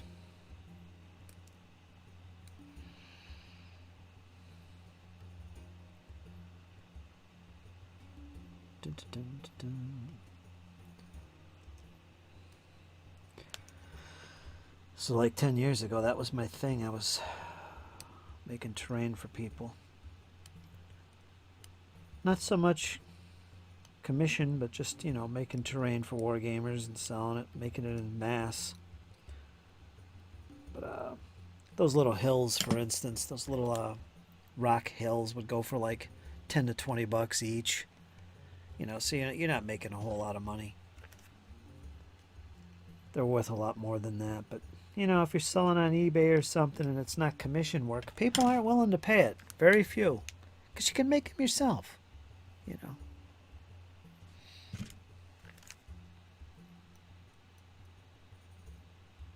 But every once in a while, you know, you'll make what it's worth or get a commission.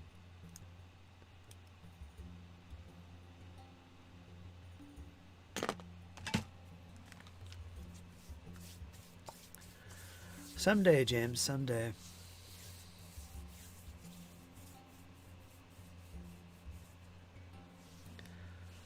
That's when I was getting back in the hobby. Remember, right before those videos we shared today, I was in another world.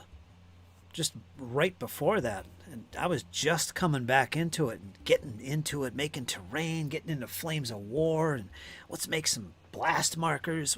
I was really getting into it. So those are the early days for me. My return. So I was excited to do things like that, making terrain. Nowadays I don't do as much. Good night, Skarnr. Good night, folks. Catch you another time. That's all the way from Northern Ireland, I believe. Skarnr, I've known him for quite a while now. He does his own little streams like this, usually as a guest. I don't know if he's done them recently. I don't think so. He's just getting his mojo back in the hobby here. He mostly does the Twitch thing, I think. He does Twitch and YouTube. But yeah, we'll hear from him again.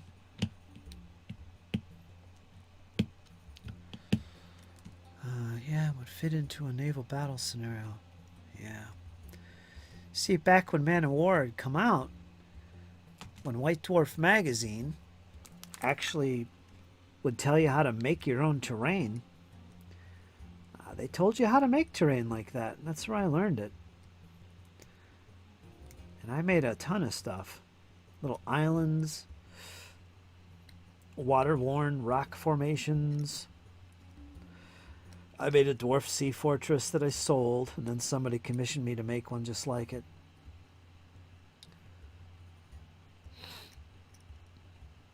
And that was kind of similar, but it was different layout than the one I originally made. I don't think I have pictures of that anymore. I don't know. The original one.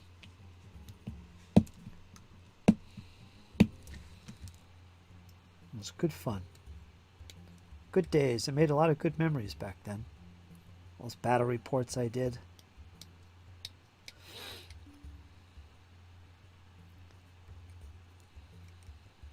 All that stuff is on my Dash of Elan channel, if you're ever interested in that. They're on my GM's Alcove too, but they're unlisted, so you generally can't find them. They're in there though. But Dash of Elan has them all. A lot of good stuff. Me and my nonsense.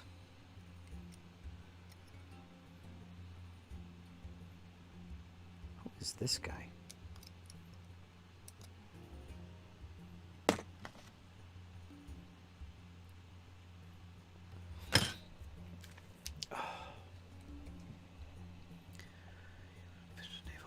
I was offered a commission to rake the leaves.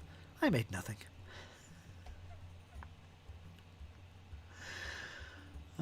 Top screen is broken. Yeah, let me get back over to the other one. Let's get that out of here. Shroomp. There we go. Wasn't paying attention.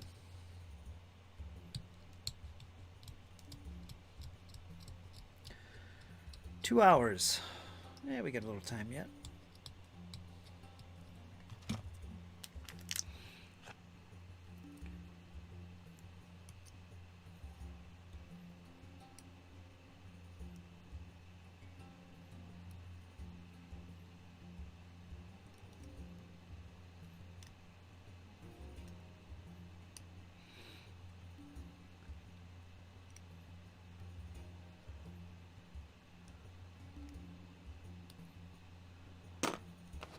These are Pendraken. A lot easier to clean up than Magister Militum.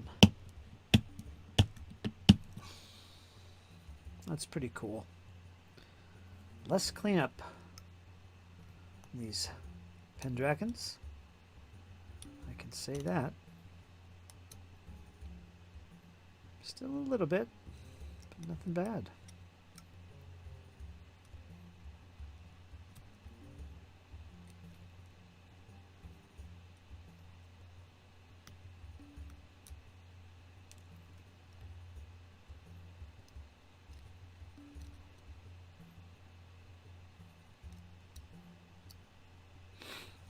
Clink. I'm going to do a couple limbers here. I'm not going to do this whole bag. This is too much for one session.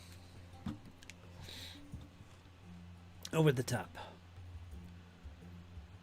I'm amazed. Everyone is talking about slap chop. What is slap chop? I just presume most people start with a dark undercoat and a light spray or dry brush.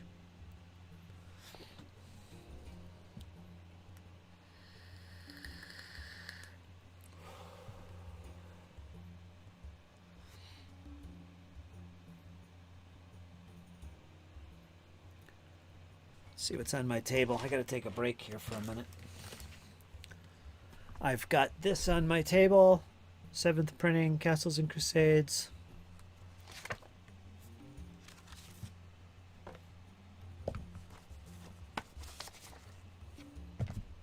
I've had a friend ask me to run this. I've never actually run it. Really nice pages. It's a little glossy though. Let's look up a spell. Something small. Insanity. It's a level 7 illusionist spell. Casting time, 1 round. Save and intelligence negates. So an intelligence savings throw would negate its effect. Range, 50 feet. Spell resistance, yes. So a target could attempt to resist the spell. It's permanent. Components are verbal and somatic. 7th level illusionist.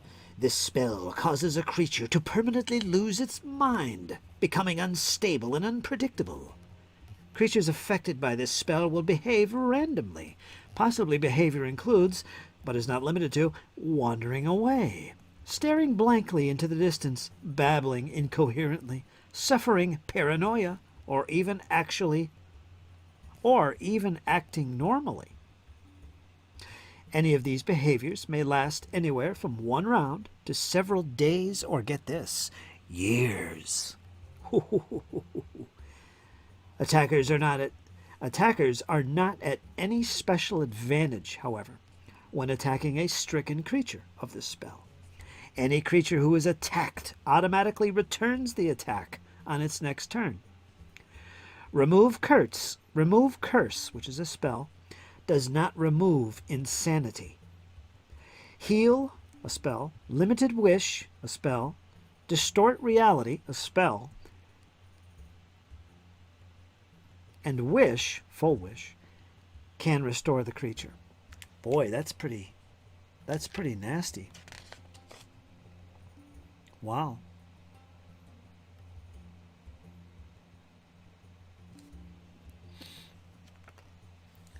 Potion of ESP used in my game last night. It was great fun. Yeah, there's a lot of things. That's the thing about these games. There's so much in them. Magic items and spells, so many things. Like in Pathfinder 2, there's ritual magic, which I don't know nothing about, really. I know basically how it works, but it's a whole new set of spells and stuff we haven't even touched on. And I could look through a book like this. It's based on AD&D, but I could look through a book like this and find so many cool things I never even thought of that this game would have. That's fun. Magic items, same thing. This is a nice book, actually. I like it.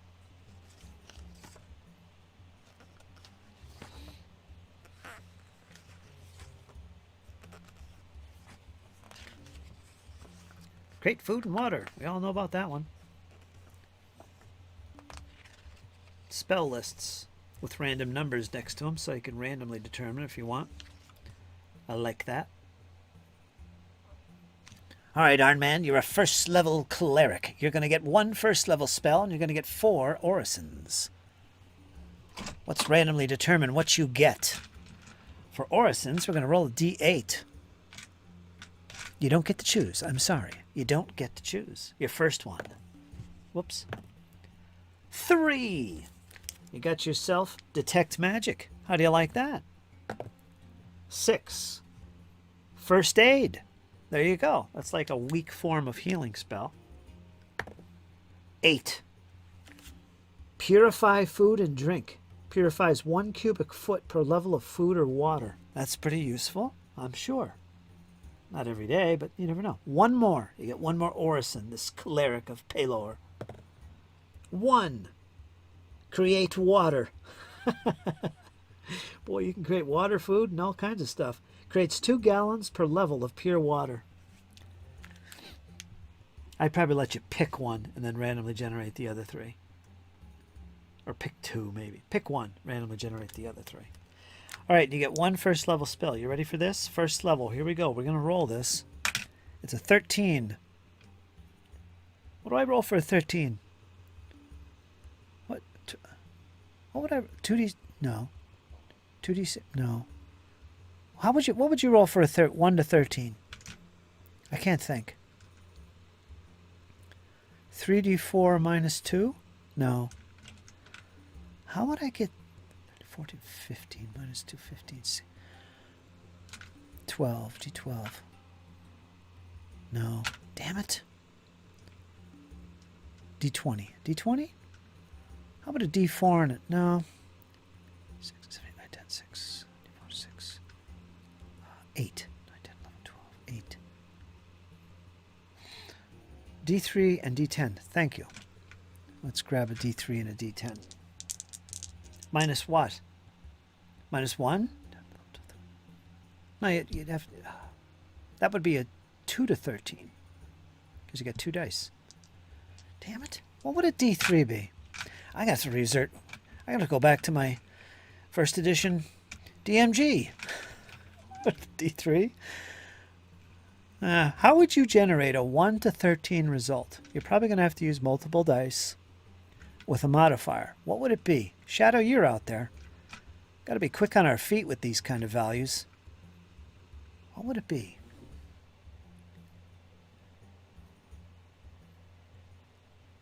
Half a d6. Yeah, but you're still rolling 2 dice and still a minimum of 2. Need a die from the third dimension. We got this. This is fun. Let's see, 12. If we use 2 dice, we got to have a -2. Or a -1. D12, 13, 14, 16, 15. No, D3, 10, 11, 12, 13. D4. D10 and a D4 -1. There it is. D4, D10 -1. D4, D10 -1. D4. Where are you? D4, D10 -1. D4, D10 -1.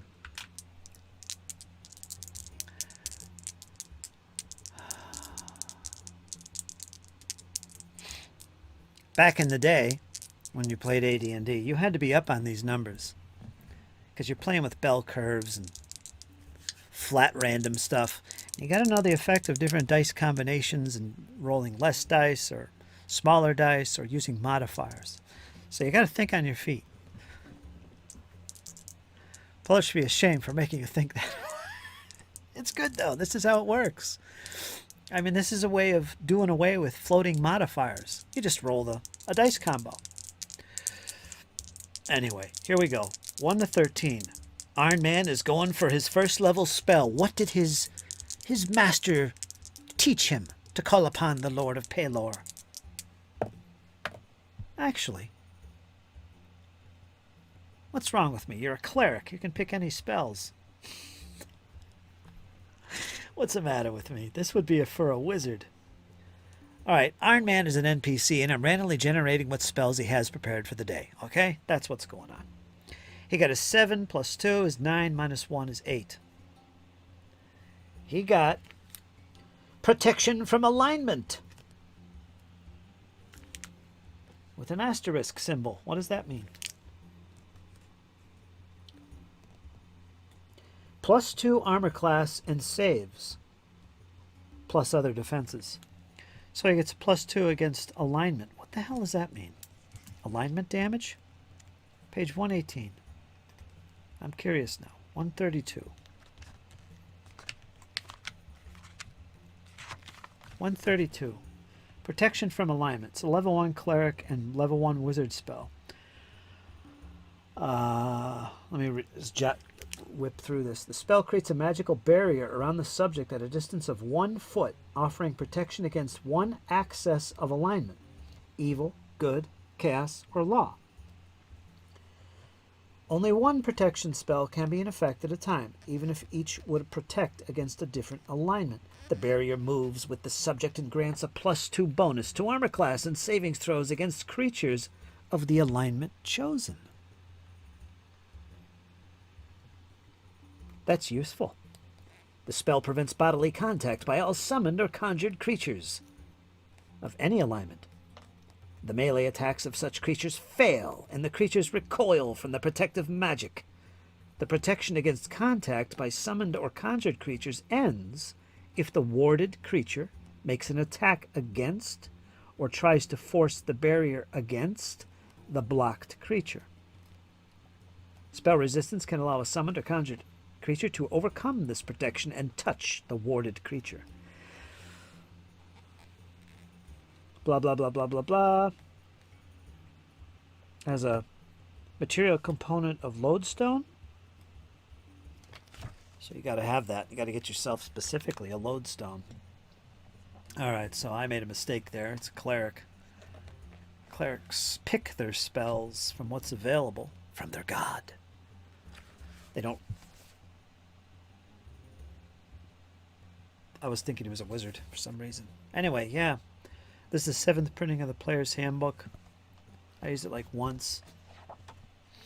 I'd like to give it another go because I never did. I do have a friend who wants me to run it.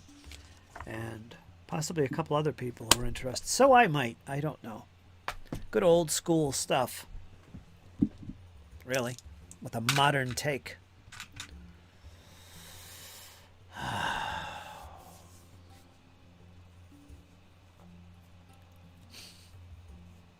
D3 is a pyramid?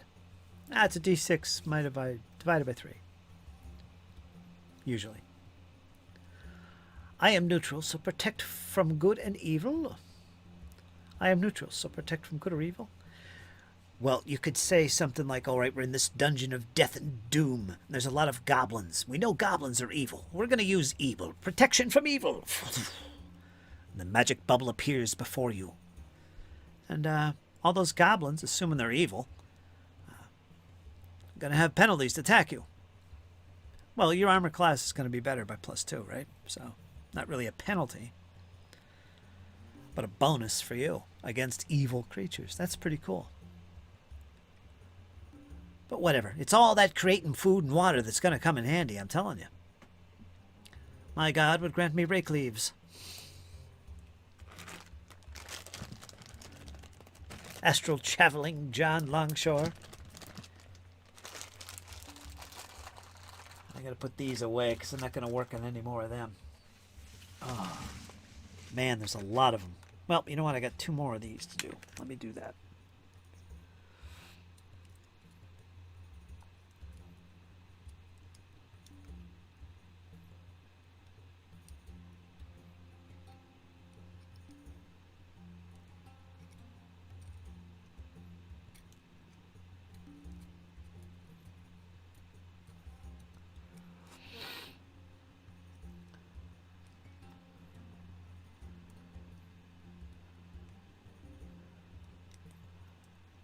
Yeah, write that down. D4 and D10, right?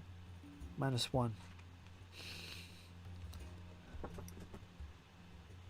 That's one way.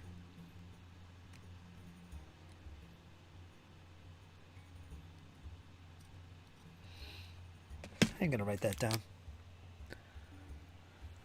Ugh!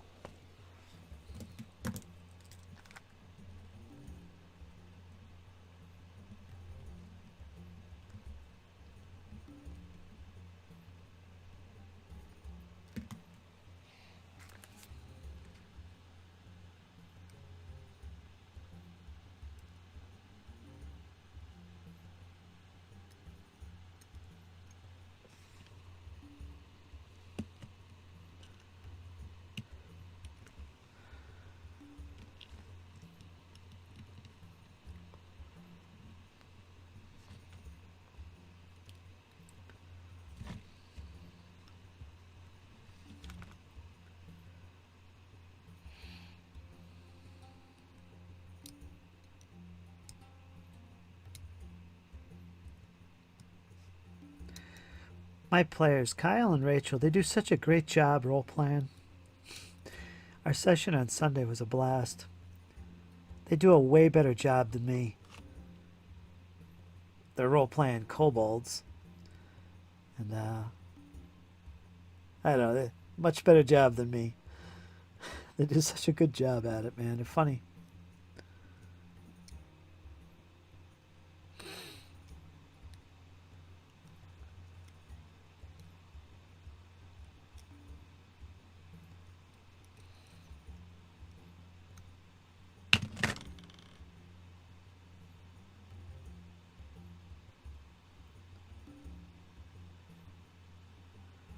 Just thought I'd mention that.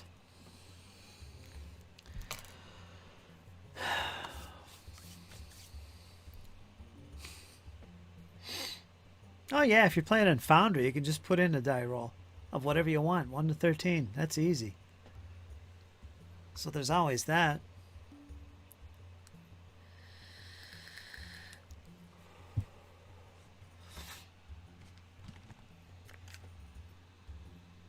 I still like rolling my own dice, though.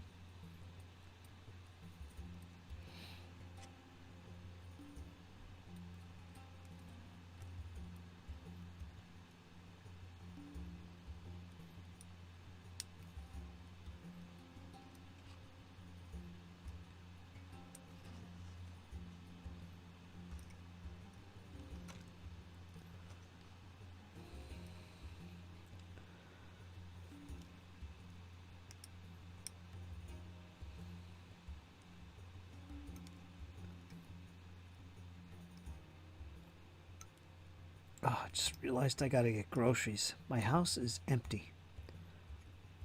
Gonna have to wait. Damn it. Time to break out the pickle juice.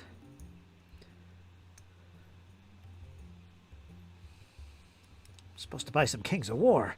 I can't help myself. Oh.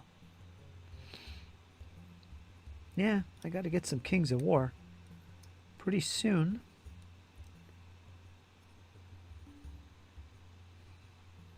So I got something cool to paint. Along with my Napoleonics and 40k. Gonna have some fantasy.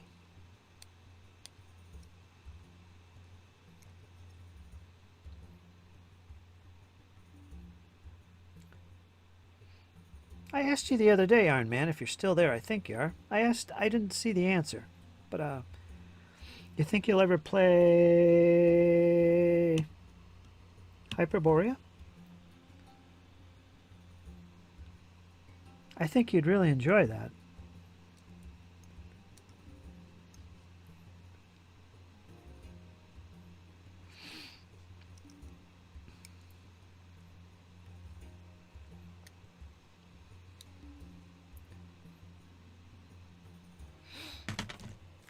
Snake people and snake cults. And I'll be doing that next year very soon. I'm going to be doing some Hyperborea. I'm going to be doing some Traveler very soon. I know I've been talking a lot about Vaesen and possibly Castles and Crusades now, but my AD&D, I'm all over the place. But let me put these over here. Oh, actually, where am I going to put these? I'm going to leave them separate.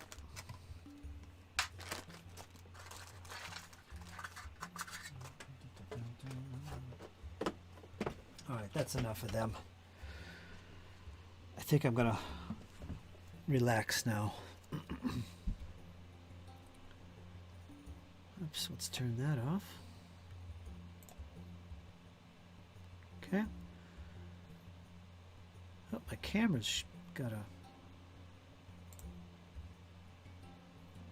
mute that. Even though it's not picking up anything. Let me mute that. Then hide it. Anyway. I'm working on a setting very much like that for the D&D use. I would play Hyperborea. I think the new starter set looks good, especially for introducing it to your nephews. I saw it. Tangible world is so nice. I can't even with computers sometimes.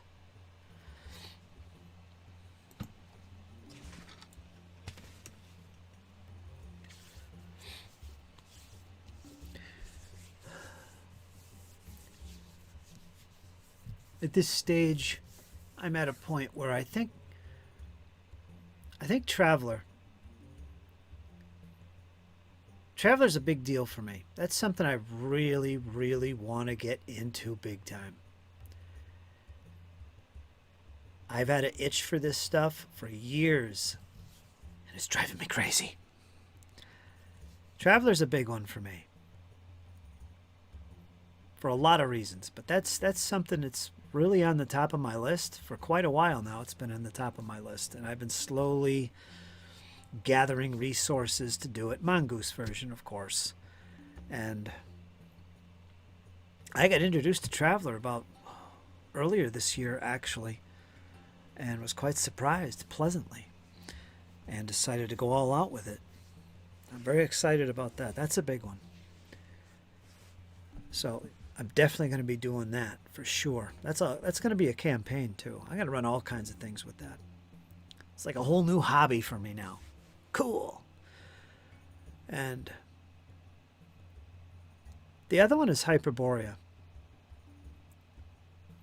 I mean, these are my big games that I'm really psyched about and really want to get into, and it's Hyperborea for a bunch of reasons as well. One is it's a great take on first edition Gygaxian style role-playing in so many ways. I mean, it's sword and sorcery. So it's different because I've never really been into purely sword and sorcery. And I think this game does it up great. I love the setting.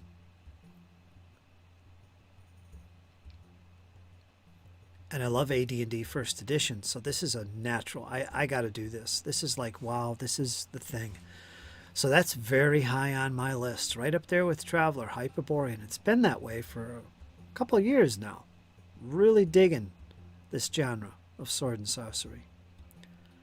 Big fan of Conan series, Robert E. Howard and stuff. I'm really taken by that.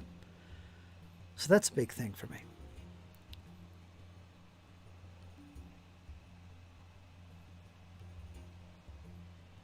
And honestly, everything else is kind of like below that. I really don't have anything I'm as excited about. And I could make a list here. Some of these I'm going to run as for one-shots, quite a few of them, like Vaesen. Maybe that'll take into a campaign, but that's to be seen. And, of course, my Pathfinder, which I'll continue playing. That's my...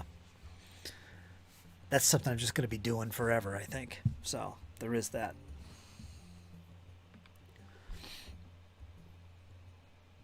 My AD&D First Edition is my own personal thing that I'm doing on the side. I do solo gaming with it, for one. And I'm building my own little world, and it's a great time. I'm loving that. And hopefully, one day I'll bring in some people and you can play in it. That's the goal with that.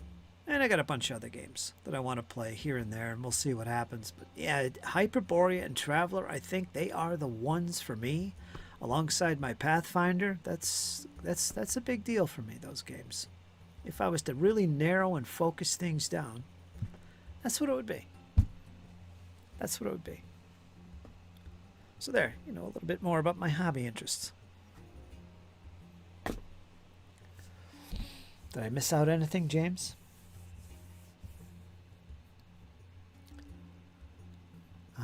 Setting like D&D. Same with hype. Let me scroll up. I would probably get the Traveler Core. Get some spare cash. I bought the PDF ages ago. And of course our good John Longshore, he's a godsend when it comes to that. Hilfreya. I'll probably get the Traveler, I read that. Same with hype. I am tooled up for Axe, Osric, and Beckme. Yeah, they're not on top of my list. Osric is.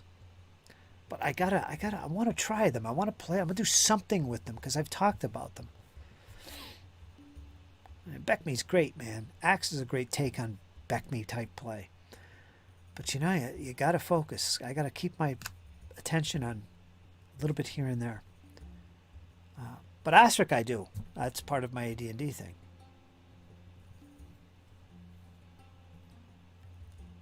Traveler's pretty awesome. James L., you would love it. I really love the fact that with Traveler that you could play something, you could play anything with it, really, right? Just the thought of like being in your starship. Everybody gets a ship. It's that's normal, pretty much. Not always, but that's normally how you work this. You got a ship, and you try to pay it off or own it or whatever. But the idea of going around space with you and your friends and the crew, and you're traveling to these different star systems, exploring, fighting off pirates or being pirates, or maybe engaging in military expeditions, mercenary type stuff. All kinds of things. Your mind can just go crazy with this. It's just like what D&D or AD&D is for fantasy, And another thing I like about it is that it's human-centric, really. Doesn't have to be, but I kind of like that idea. It's a little bit more stable and grounded in that. A little bit more realistic and believable in that way. It's not like Starfinder, where you got all these different races and droids and things that you can play all over the place. Magic exists. Tech and magic together coming into one. It's a whole different ball game. Different style. But I like this human-centric. There's no magic, really. There's psychic, but that's it. So it's more stable. You know, it's what you can imagine. It's easier to imagine Traveler. That's what I mean by being realistic. Than something like a fantasy sci-fi game like Starfinder. I'm really stoked about it. I think it's going to be a really good time. Gonna make all kinds of maps and stuff for systems. And I watch Rick's stream. Yeah, so do you, Shadow. And he gives me my fix. He's the only one, really, that's given me my fix for Traveler. And I love what he's doing. You know, I get a kick out of listening and watching him, and more because it's Traveler than anything else.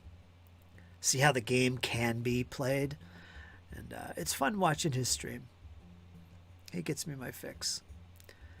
And I know there's other streams that do it, but I enjoy this one. Right, Shadow? He does a good job. I was thinking maybe you'd be in that episode, because it's like Shadows in the Stars or something, and you were in the one with him. I said, where's Shadow? I want to see him play. You know. Let's see what antics Shadow gets into. But yeah, it's a great game. I can't wait to get into it.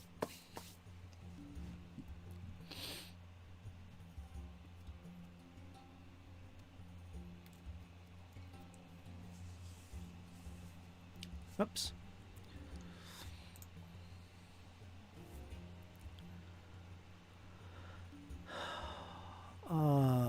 I will emulate a mix of Conan and Fafhrd and the Grey Mouser for setting flavor. You're doing your own thing, just like I am. My setting for AD&D, it's more traditional fantasy. It's not more like Dark Ages, actually, but it's not like Conan or anything like that. I got some unique dynamics between the various races and cultures. It's a time period where the human kingdoms have fallen into disarray. The known human kingdoms have fallen into disarray. There's war and conflict in the south. And what was these big kingdoms and powerful kingdoms are now falling apart. And in this borderland region, which I call the Broken Lands, it's all the Broken Lands because they're essentially broken lands as far as the political structure of things. And this one area that I'm going to focus on and build out from, it's kind of like a border area. Kind of like Keep on the Borderlands type of region, right? This was at one point an important location for the human kingdom in the south, which is now in disarray. Again, we're talking Dark Ages level of tech here. The only real human cultural strong point in this area is basically one fortress. Kind of like Keep on the Borderlands, actually, now that I think about it, because that's what that was. This is like what this is. It's like this one central location. And there's some other little enclaves and villages and stuff, but that's it. There really isn't a lot of power for the humans here. They fought a war against the elves. The dwarves are in the mountains which border the north. The lands beyond that has never been explored.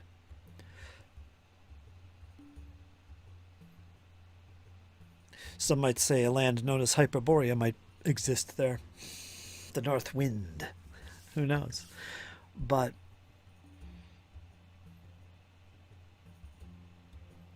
yeah, there's a lot more to it, but I'm not going to get into it. I can't think for one thing, but yeah, it's something like that.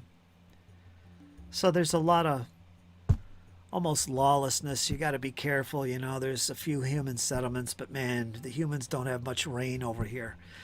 The elves to the east control this wooded area. They just fought a war with the humans, but that's in the past, and they're kind of an uneasy truce. So there's not a lot of good blood between elves and humans, really.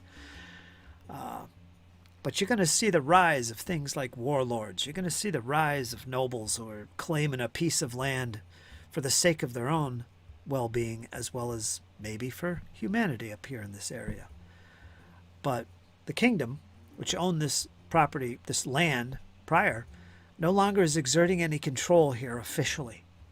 So yeah, it's a pretty dangerous place.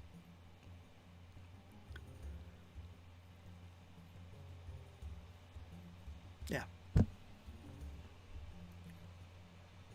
It's a Dark Age tech level, but there are kingdoms to the west that have higher tech, like for instance, full plate armor. You know, that's something new. So it does exist. There's that kind of thing too.